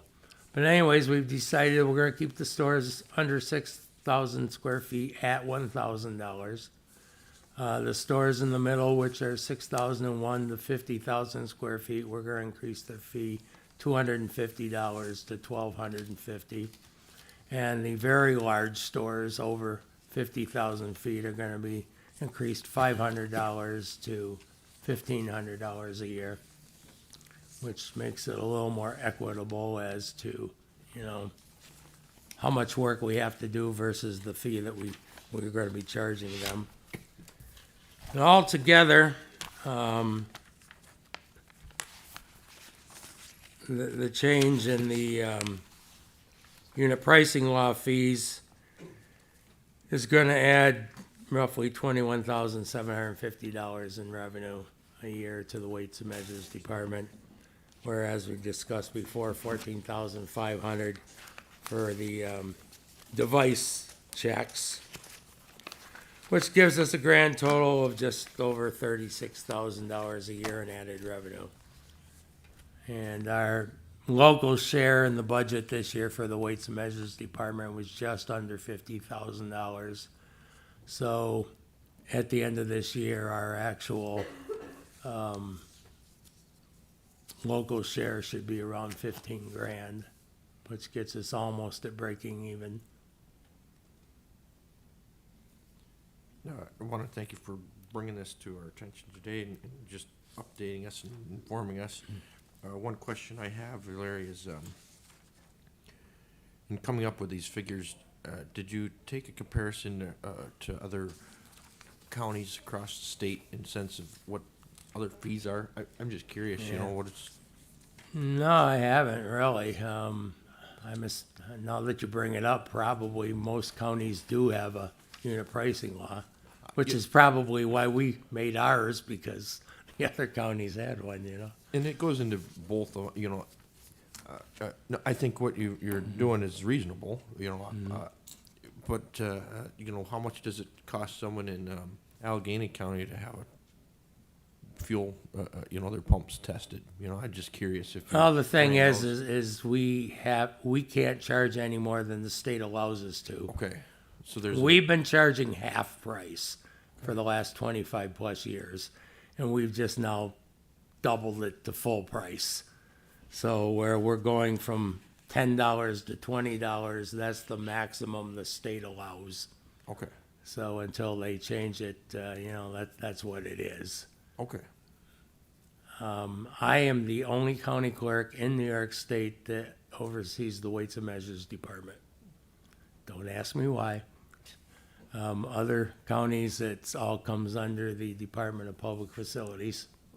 However, I don't have to mess with pistol permits, so I'm really happy. Anyone questions, Mr. Scudder? This is just general information. So you go into a store and they don't pass. They're below the 98%. What happens? Do they get They can reapply for an extra fee of $250. That's what I was wondering. And approximately 30 days later, we go back and we check them again. And if they pass then we give them the permit to operate. If they don't pass the second time, they have to mark every single item in their store individually for the next year until they're eligible to get in there again. Never had that happen, but I gotta tell you, these stores nowadays with the computers, they are so accurate. It's just unbelievable. It's your little mom and pops, that, might have some difficulties, but basically they're small enough. We've never had a problem with them. We used to have a problem with 84 lumber. It was the biggest mess I've ever seen. And I think Bob actually looked the other way a couple times because they were so, disorganized. But they're not here anymore to worry about.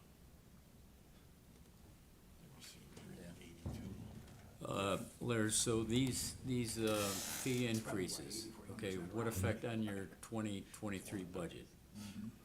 The whole thing altogether is gonna give us approximately $36,000 in extra revenue. Okay, but you haven't budgeted these increases in the 2023 Have not, budget? no. And when do you expect they might go into effect? February 1. February 1st? Yes, sir. So we'll have most of the year. I mean, the figure I gave was for a full year, and we've lost January, Understood, but. understood. Look, the unit pricing increases, I'm okay with, the device check increases doubling in 1 year. I'm not in favor of that. I think that's kinda high. I would, and this is just me talking, I would rather see perhaps a 50% increase in the device checks in 2023 and another 50% in 2024.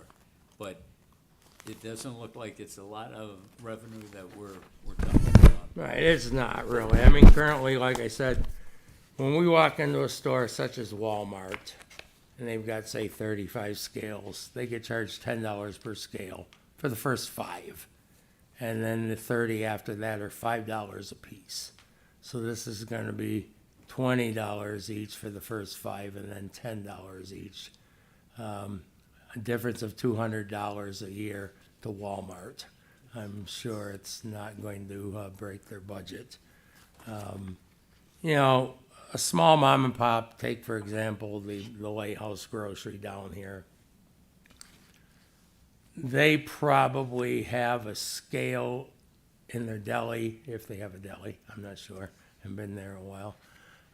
Maybe one in their meat cutting room if they cut their own meat. So instead of paying us $20 a year, they now have to pay us $40 a year. They're not gonna go broke, If it was making a major difference in their budget, I'd be against it too, because I'm very pro-business, being in business for 40 years myself. And I know Mr. Scudder would get after me. Well, I was gonna go on record as owner of Scudder's Blueberry Farm. 348 West Main Street, Fredonia, New York. That's right Open behind, most that's of right the behind month your of house, July. right? I check your scales. We do I- a couple, 3 times a year. They check it and they leave me a bill for $10, and I almost feel, I won't say I feel bad for them, but they drive into my place, they inspect the scale. They have to put up with you. Give them some blueberries. Exactly. They write you an invoice, you know, I would gladly give the $20. I will not. And the thing is, you know, if you sell by the pound, then you're regulated. If you sell by the little basket, you can fill that basket any way you want to. You're not regulated. Scudder's Blueberries will now be by the quart only, not by the pound. Or plastic bag. Any other questions, comments for Mr. Barmore? Did I mention Scudder's Blueberries? By the way, I have one more comment. I mean, I think it's fantastic that my personal legislator has been given the chairmanship of this committee. He's very capable, and it's nice to see him here. We'll do our best, Larry. Thank you. Yeah, yeah, he has the seat I used to have. Well, that's why I was in favor of it. We had a discussion before. We're gonna pull the resolution from, and just vote yes. May I stand Larry. there? Thank you. Thank you. You can depart. Gentlemen and ladies? We'll do one other item, and then take just a few minute break. So, the next item is a late resolution that came, before us that, I'll let them explain it, so I'll read the title. Setting salary for Discovery Expediter.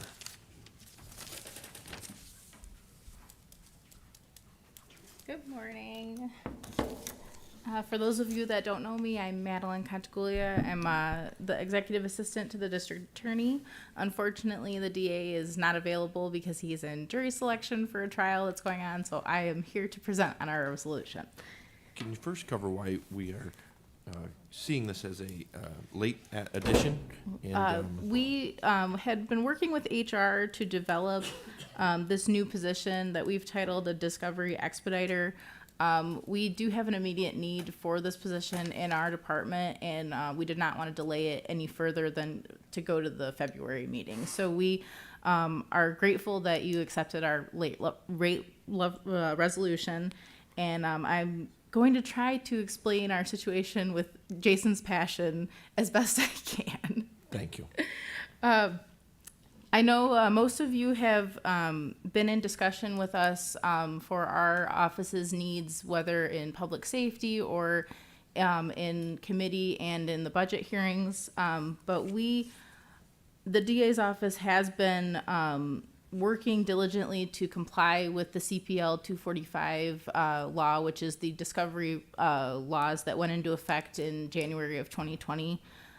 Due to the pandemic, they really didn't affect our office until the beginning of 2021, and that's when DA Schmidt took over. So we have been somewhat negatively affected by the discovery laws. It's exponentially increased the amount of work that our office has to do to provide all the discovery items to the defense so that we can comply with the law.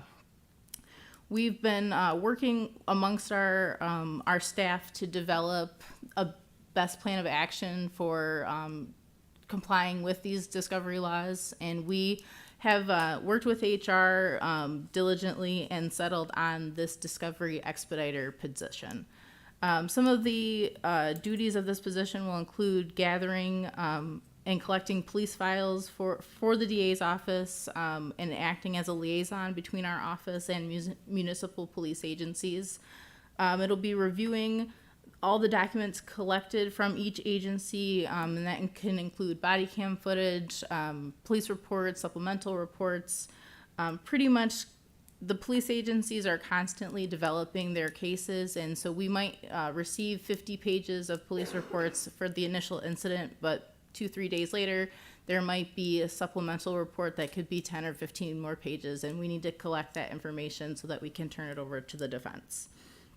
A lot of information that we get for Discovery includes body camera footage. All the police agencies in the area are now wearing body cam footage, and we may have 15 minutes of an incident that we need to collect and turn over to the defense within a 5-6 hour shift.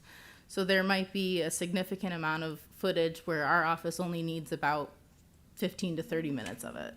So this position would be responsible for gathering, reviewing, and redacting the body cam footage from police agencies along with the other documents.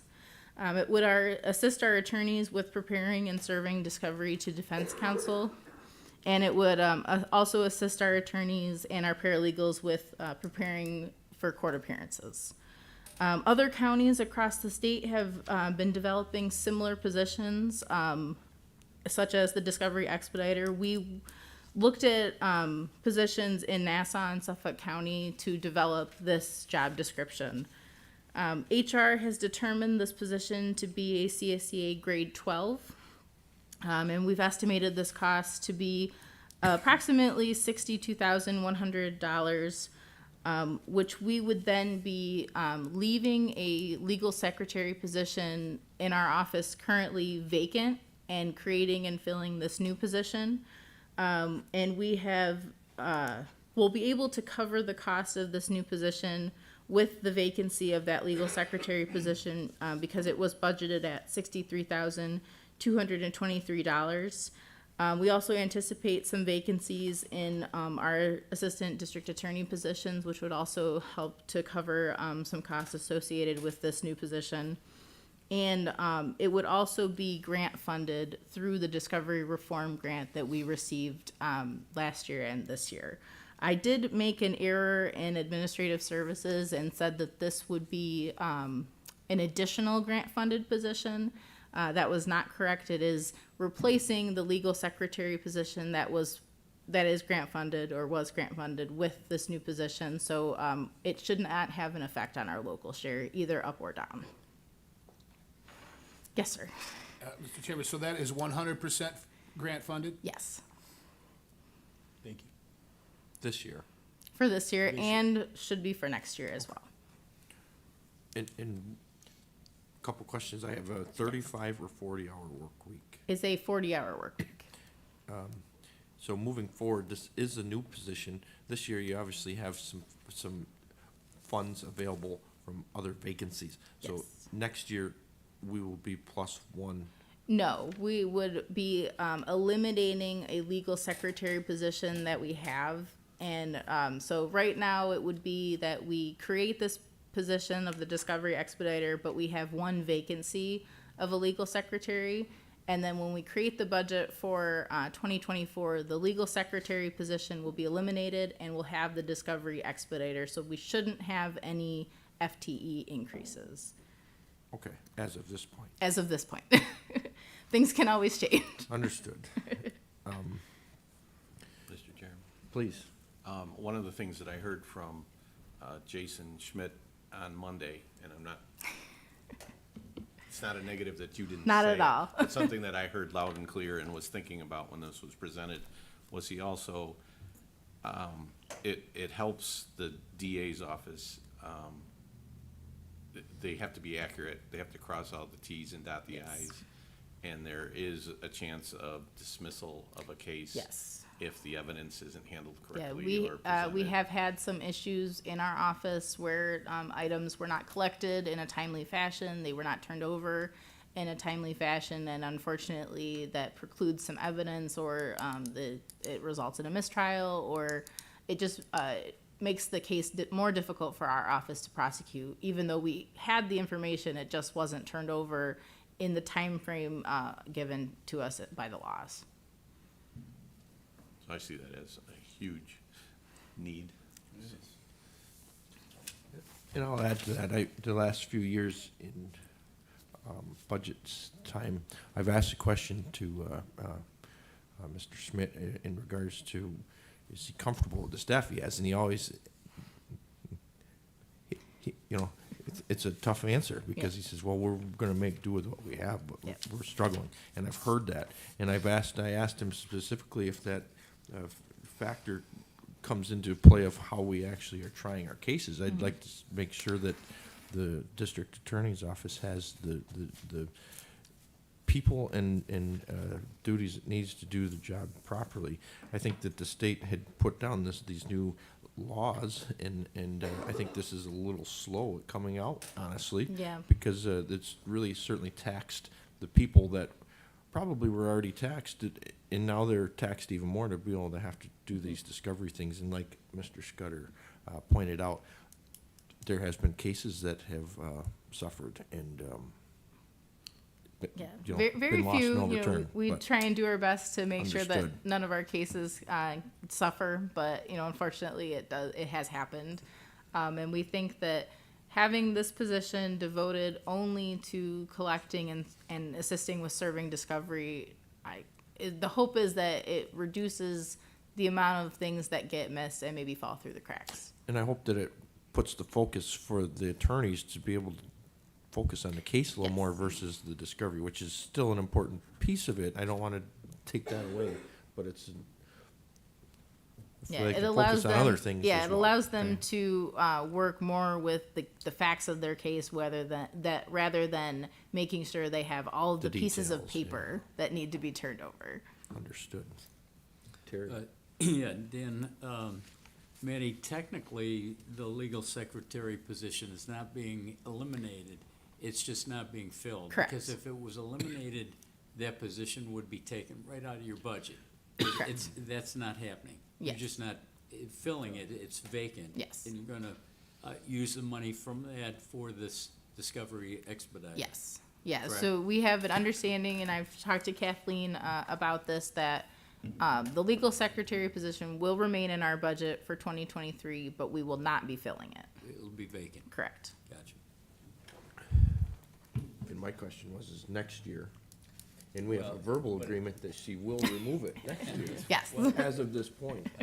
As of this point. As of this point right now, yes. But it should be funded even for 2024? Yes. Any other questions, comments? All those in favor, please say aye. Aye. Opposed? Carried. Thank you. Thank you. Before we move into our last discussion item, propose we take a 10-minute break for whatever, and we'll reconvene and listen to Kathleen's report on ARPA projects. Sounds good.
Financial status of ARPA projects, and that is being presented today from Budget Director Kathleen Dennison.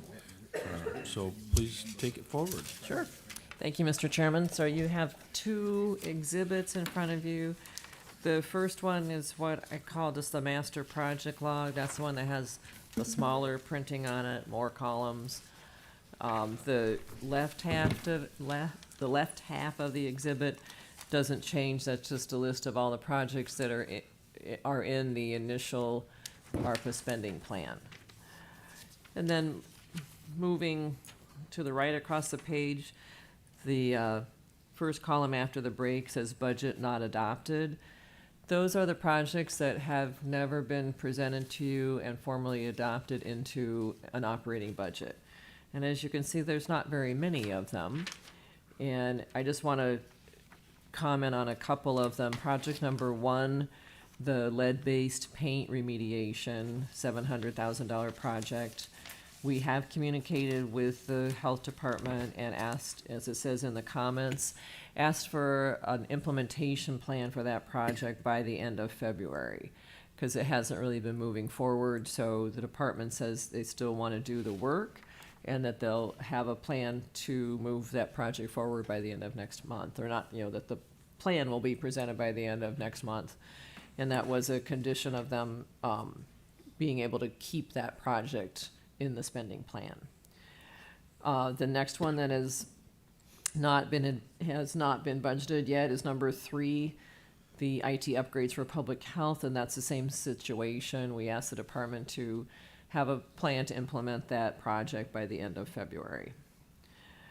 Project number 5, replenish personal protective equipment. We are planning to reduce that budget to $60,000. The Health and Human Services Department says it still has a need for the equipment, but they had originally planned a 3-year program, purchasing $30,000 a year, and acknowledged that they didn't get the ball rolling for 2022. Mr. Scudder. Yes. Pardon me for asking this. You probably answered it. These are from the original Yes, list. these are all on the original spending plan, yes. Thank you. So project 5, we are expecting that the department agreed to give up 1 year worth of the funding and plans to spend $30,000 this year and in 2024. And then number 6, the Datira pouches. We recently found in discussions that project is no longer needed because the state has its own program for distributing these pouches to be used for, I believe they're used to dispose of narcotics. So as it says in the comment, that project, we are proposing to withdraw it, and it will not be advanced. And then on the flip side, the only other, 2 more projects that have not been budgeted. Number 28 is the big one for the South and Center Sewer District. As you know, due to Chairman Chagnon and all their efforts, they found an alternate funding for that project. So that $7 million project, we do not need to keep in the ARPA spending plan. And then the last item on the list is number 43 for the ARPA administrator. We do have a plan to use an ARPA administrator going forward, but it won't cost nearly $250,000, but at this time, we're planning to keep the project and that there would be a budget introduced in the near future. So those are the projects that in the original spending plan that have not been budgeted. They total approximately $8.2 million. And then you'll see if the next 2 columns over, it says adopted budget through 2022.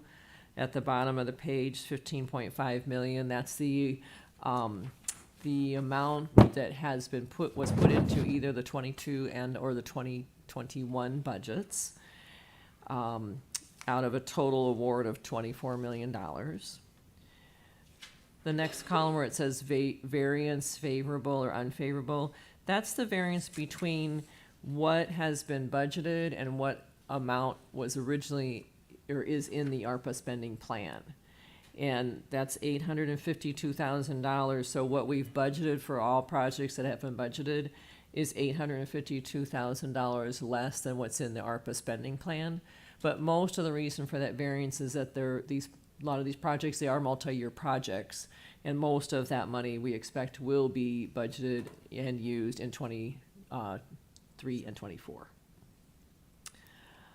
The next column, actual expense through 2022 quarter 4. It's 5.8, almost 5.9 million. That's the amount of money that has been spent from the beginning of this project through the end of last year. So it's project to date. You know, some of these projects started as early as October of 2021. So we have currently spent almost $5.9 million. And so we have $9 million left to spend of what's been budgeted, and then in addition to that, we have the $8 million that has not been actually budgeted from the original spending plan.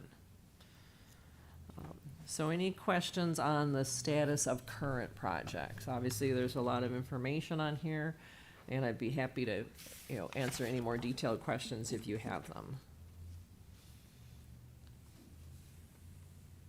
Are we worried about not being able to spend this money? I know that sounds crazy, sitting in a political office here, but. That's why we have the next page that we're talking about. I appreciate the next page, Yeah. I'm just saying, okay. Yes, that's why we do have we started this routine, I guess you'd say, about 6 months ago, that every quarter I'll present to this committee on the status of the projects with that goal in mind, that we need to make sure that these projects are moving along. And in the ARPA advisory group, we meet as needed, so not on a set schedule, but we're meeting regularly to continue to monitor the projects. And obviously I'm doing it every quarter, because every quarter we have to file a report with the U.S. Department of Treasury to indicate what we spent and on what we have spent it. So I do that. It's required in the month after the end of each calendar quarter. So we are, as I said, we are monitoring it, but yes, it does, we do have to, we only have to obligate the money by the end of 2024. We have until the end of 2026 to actually spend it. Okay. So there is a fair amount of time still left, but we need to make sure it moves forward. So our obligation time is coming. In less than 2 years. Sure. So Yeah. it's gotta be obligated by then. Yes. The comment I'll make along with Mr. Wilfong on a note, is there a possibility of giving the money back to them and telling them to put it toward the national debt, so we don't have to raise our ceiling? I mean, it's just what if everyone did that, right? It would maybe work. Be on the news. We would be on the news, and quite frankly, I wish everyone would. I really do. Honestly, I share your concern, because when I was working on this report yesterday, I think it's very, what's the word? Surprising that, we have this money in our bank account. And everyone does. And everyone does, that's right. We're one county with Yes, 8 million some change sitting around, and multiply Well, actually that out. more than that. Well, $20 million. Understood, we haven't spent it. Yeah, It's strange.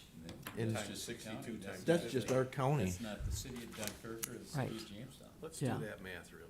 And then multiply it by all counties in New York State, and then multiply it by all counties across the Across nation. the country. In Yeah, the country. absolutely.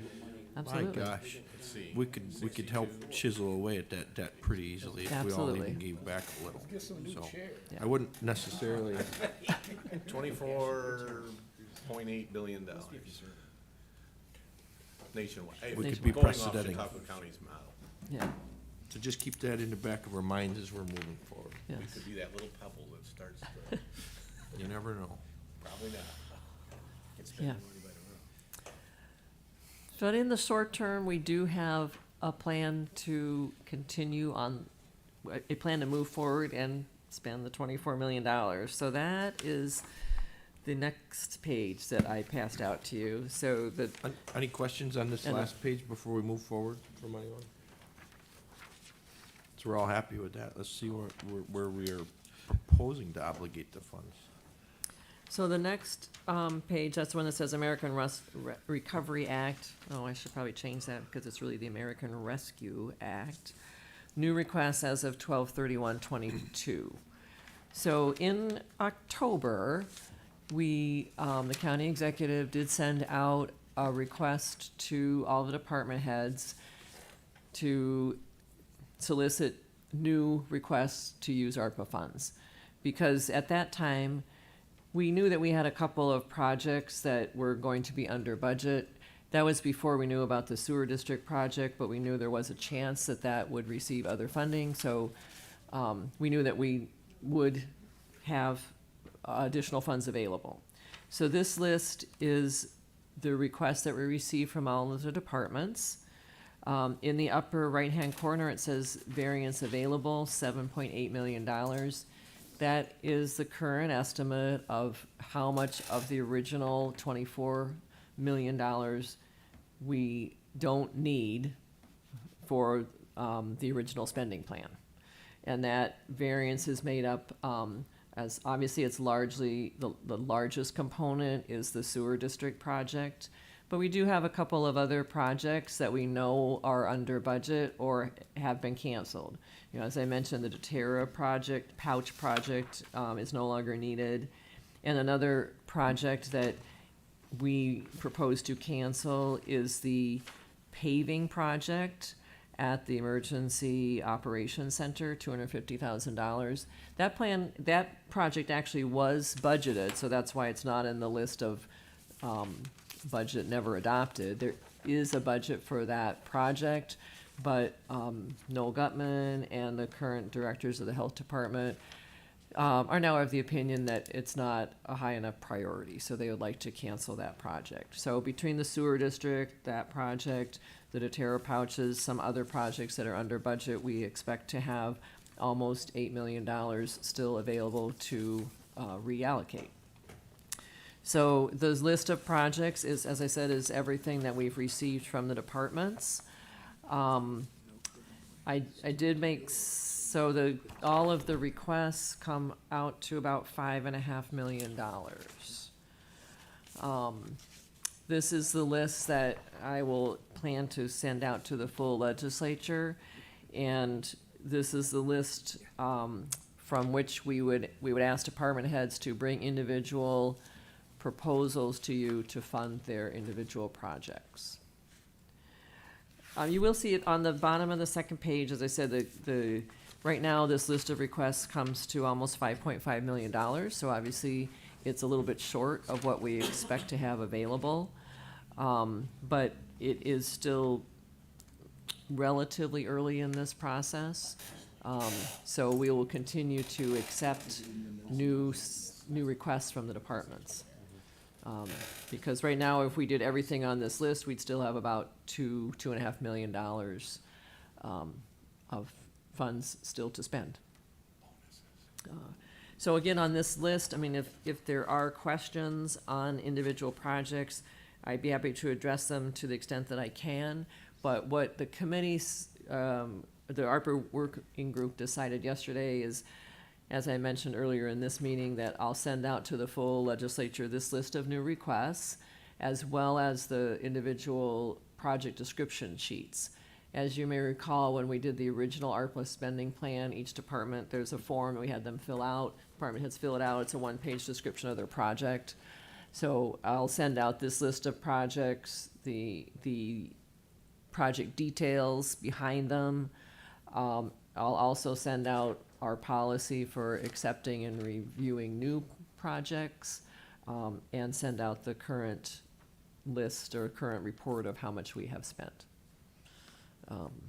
And then our suggestion is that any, you know, if you have questions about any particular projects, that you contact the department head that requested the project. At this time, we do not have a plan to have a forum that similar to what we did before. Unless you know, if you want to do it, we certainly can. But before, as you recall, we did have one session where every person came and presented their project.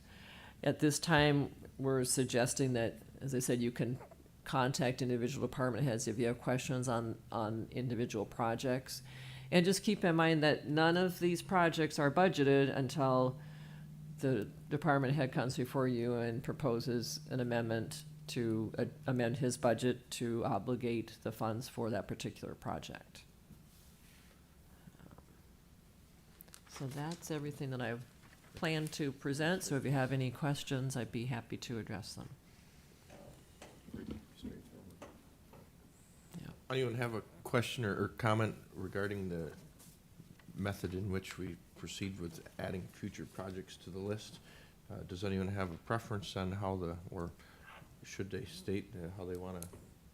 Are we okay with the department heads coming to individual meetings and individual things, or would we like to see a presentation of all these in one setting? I'd rather have the individual department heads come and explain, because then we could, that'd be specific to our questions to them, and then we can answer, we'll get them answered then. Instead of having everyone at one time, or having it presented, and then might miss a question or two if everything's presented at once. Understood, and we still had the ability to question them as they came forward, but it was just more of a upfront presentation to us and also the community. These are the projects. Right now the community may not have access. Are these available in any way besides to the community too? Currently, they are not. Just the legislator, right? Just to the legislature, yes. Okay. I think as long as we're provided with the list, and it gets the department head, we all have the right to call anybody we want to.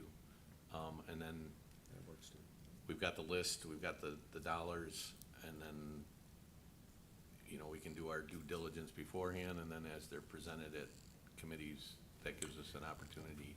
I just wanted to say, I just thought of this, part of my request to table those items also was, we have, I believe, 4 new legislators that weren't a part of this process, so they're making decisions on this.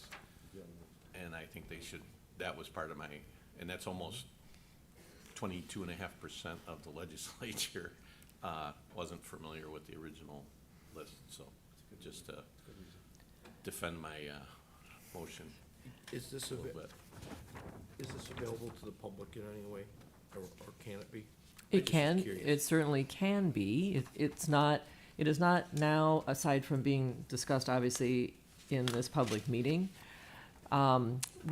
The ARPA advisory group, we did talk about doing a press release just to update the public on which projects have been adopted, which projects are moving forward.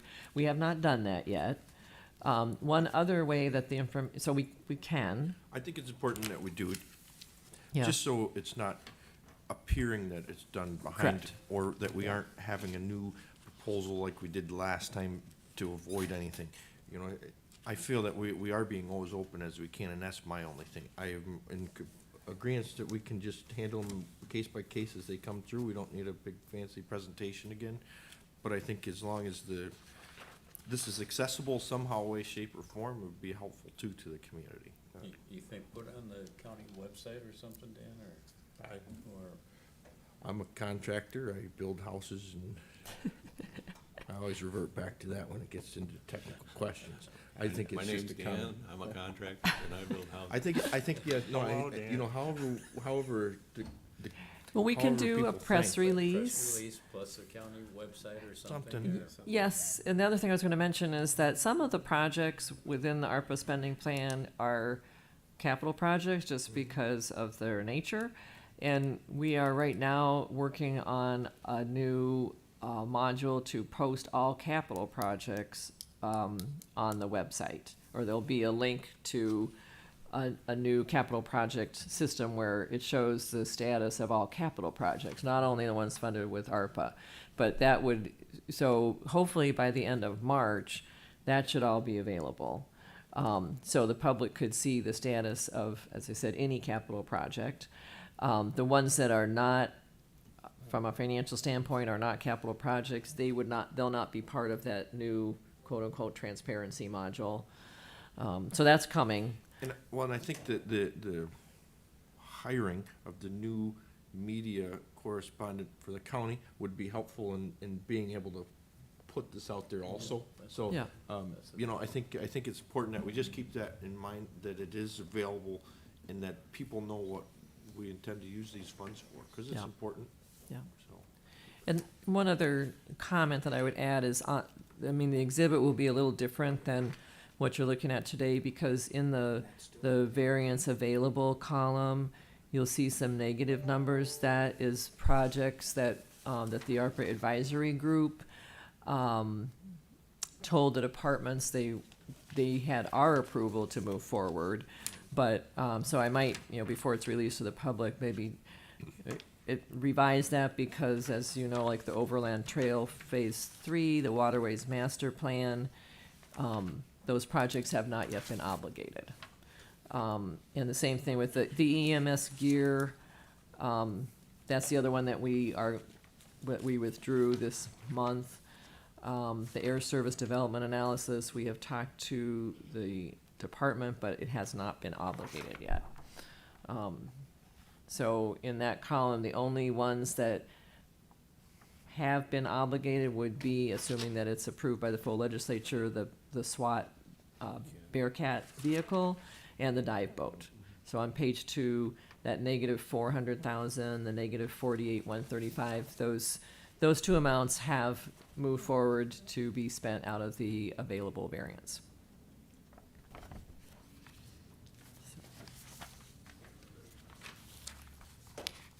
Committee, any other questions, comments, George, anything? Kathleen, thank you for compiling this list. You're welcome. Yeah, Very and you'll be getting some additional information from me in the near future. I'm sure. I have one tidbit. Based on a comment from the last meeting from Legislator Davis in regards to the snowmobile funding that we added, he inquired about recreational vehicles, four-wheelers, ATV trails. There's myself and another outspoken legislator, John Penhollow, agreed that it would be something that would be nice in our area, in New York State. I reached out to Senator Borrello and kind of expressed those concerns myself and said, look, it's what can be done on a state level. I think New Yorkers could use a little nugget of something to given back. I said, yes, it might. Everyone says it's not possible. We can't get ATV trails in New York State. You can't.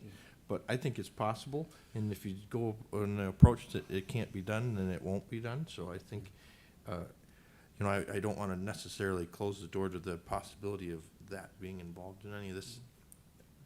You know, I think there's some discussion with the planning department may be helpful, but I think it could gain some legs. And Senator Borrello alluded in my conversation with him that he's going to certainly try to work on his side of the things. Mm-hmm. But he said some information from the county going forward would be helpful in that uphill battle too. So, you know, if anyone that wants to say I agree with it or would want to push, Tom, you want to? Well, yeah, last night we had a kind of a brief presentation, about 25 minutes, from a gentleman. His name was Tim D'Angelo. He represented, he did a great job representing, you know, I guess their proposal, what they like to see. He referenced a lot to the Hatfield and McCoy's program they had in West Virginia, and it sounds like a huge moneymaker. And he indicated it could really run for 9 months out of the year. And he was talking a lot of money that really could, you know, a lot of people coming in and spending money. The problem that I had seen, and I indicated to him, was we're all, you know, like the land that would be deeded, a lot of it would be, looking at a lot in the Cattaraugus County, which is not our county. We won't be able to address that, but I mean, it makes sense to have that out here, but we'd have to have a lot of farmers and people with land would have to agree to it. And unlike the snowmobile trails, it snows, and then the snow goes right on top of it, so there's not a lot of damage to the people's properties and fields. You know, it doesn't hurt the agriculture part of it. ATVs, he indicated as well, if you had 500, 1,000 ATVs running one trail, it's going to require a lot of maintenance and it's going to do a lot of damage. So that was one of the pitfalls of the. Yeah, and my reference to Senator Borrello is we can't that's why I reached out to him. I said, we need the state to take charge. And if they gotta create a department to do this, then that's so be it. So Yeah. you're gonna be giving a little nugget back to us out here in the rural areas. Yeah. And something that we need. And there's, you know, just like snowmobile, you close the trails down, like today, can't be riding four-wheelers in No, no, today's no, weather. no. So you gotta have them open or closed, just the same as you would a They'd be snowmobile governed by trail. by them, so. And there, you know, there's the incentives, just as you're enticing snowmobilers or firemen to give them a little tax break. Give some people a little bit of a tax break to say, yes, okay, you can have a trail. Yeah. I just outside of the box thinking, and I said to Senator Brown, I said, to take charge as a state level, and we would see what we can do to promote Trickle down this. to the counties, yeah. I will be at least introducing this to, I have a meeting at 1 o'clock in Salamanca for Southern Tier West planning, and I'm gonna introduce this, for last night's presentation, and see if this gentleman wanna come out and speak to those folks as well. So I'll be doing that later this afternoon. Okay. Thank you. Well, and one thing we discussed at the ARPA advisory group meeting yesterday was that requests for new projects we've solicited them from the department heads, but that they could be brought by legislators as well. So, That's why I'm planting the seed today. And that's why you know, seriously, I know two other legislators for sure. It sounds like maybe you might be interested in too. So attend those meetings, inform us all. And if anyone else is interested, I think it's just a way to give back to our communities and as Tom said, the financial things that it could be beneficial to our communities. Look at the sale, you know, let's say we have 0 trails. We develop some sort of trail system, and now people want to use them. They need to go get a machine. You can have some sales tax revenue on even the purchase of those new machines. They're gonna be electric. $15,500. That's what my wife's machine cost. Understand That's a lot. what'd you pay for sales tax on that thing? right? Don't know. Multi- Don't know, but I'm just saying. 15,000, you know, you paid 8% on that. That's a lot of money generated. I will go buy a new one if we have more trails to ride them on, and everybody will. Now, whether it's gas or electric, that'll be in debate, but, I mean, so I might have to go to PA to buy it, I guess, if it's gonna be gas, but, just a thought, and I wanted to plant that seed, cause we were having this meeting today, it's something that it's not my own seed, it's from constituents that have bugged me too, and anybody I've asked says, I would love trails, so why can't we get it done? So- My only concern would be the damage that it would do. We'd stay off your blueberry. That you can run 1,000 snowmobiles across a field with 2 feet of snow, and you didn't know if 20 went across or 1,000 went across. But the ATVs, and it's not just the machine itself, it's the operator. You can operate a snowmobile very fast and like to do donuts and all that kind of stuff, but you're spreading that white stuff around. You get, and this isn't a condemnation on ATV owners, but there are some that, you know, like to go sideways and all the time. I've seen it, and it's gonna have to be policed, and that's why I said, Right. George, you gotta come up with a program, it's gonna be policed too, it's gonna have to be. Oh, you can Since that pave all the if you- trails. You know, you get those idiots that are doing that in a certain area, I don't mean to classify them as idiots, okay, but, Call them that. you know, you're gonna get a landowner complaint, you're gonna go through the proper channels and say, okay, we gotta police this, we gotta find these people that are doing this. And so there's gonna, you know, it's gotta be a full program, can't be expected to be run by volunteers. This and gentleman it can't be, had it's- a, you know, he had a pretty detailed plan on maintenance and repair. Yeah. They go out immediately. Sure. He has people and they have equipment to go out and to groom and to fix and repair last night. I wish you would all have heard it, because it was a really good presentation one, last night. ensuring you don't have to run them right across the middle of the field, go around the edges.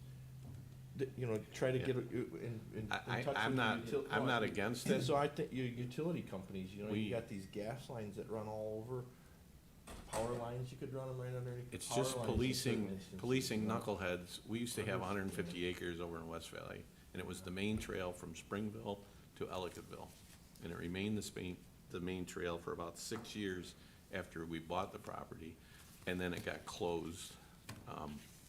There was just, I'll call them knuckleheads, idiots, knuckleheads, whatever.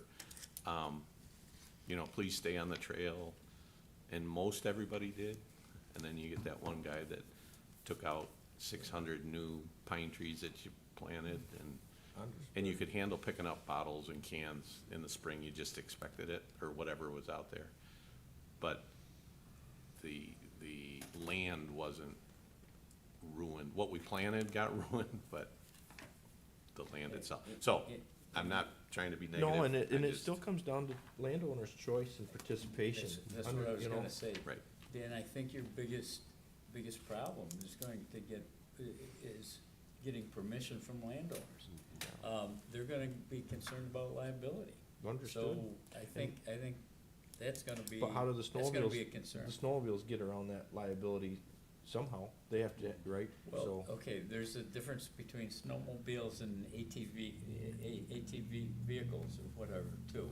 same sort of recreational use onto someone's private property, so they have something instilled with that. It is and it isn't. Yeah. I'm not, again, No, I get it. I'm not And saying these are don't debates, do and it. that's It's why I just- said, you know, each individual township or municipality would really struggle with this. That's why I envisioned, that's why I called Senator Burrell. I said, look, state's gotta come up with something here. We'll help, maybe however you, you know, I don't, you know, maybe we won't. Maybe there's not enough support to do it, but you know, so that's, I just said, it's gotta be managed at the state level, at the top level, and it's gotta be blanketed. Does an somehow, ATV right? have to be registered like a snowmobile? In New do- York State. It does if you're riding off of your property. Okay. So if you go to the ATV parks that are in New York State and or Pennsylvania, you have to have it has to be registered. Like a snowmobile? And insured. If I ride it on my land, You're good. but Right. as soon as you go off, you gotta have the, okay. But the one thing too, I wanted to say too, is that in Pennsylvania, a lot more successful with the collaboration between the snowmobile clubs and the ATV clubs. And I do know at this particular time, you are not allowed to ride an ATV in a state park in New York State, where you are allowed to ride And in, that's- He's correct. so. Yeah, and that's what I told George, I said, Senator Burrell, I said, get it started in the parks for at least a starting point, right? It's not even allowed there. Right. And I understand about tearing things up at certain seasons, but I said, have it on the website, open, closed. You know, there's a website for Right. these snowmobile trails, you know if they're open or closed. If they're open 3 months, great. You know, it's better than nothing. I can at least jump on my machine and run to Open today. it's just something to do, and you know, and is it gonna be free? But the state's gonna have to step up and put some effort into it, but I think that the return is there.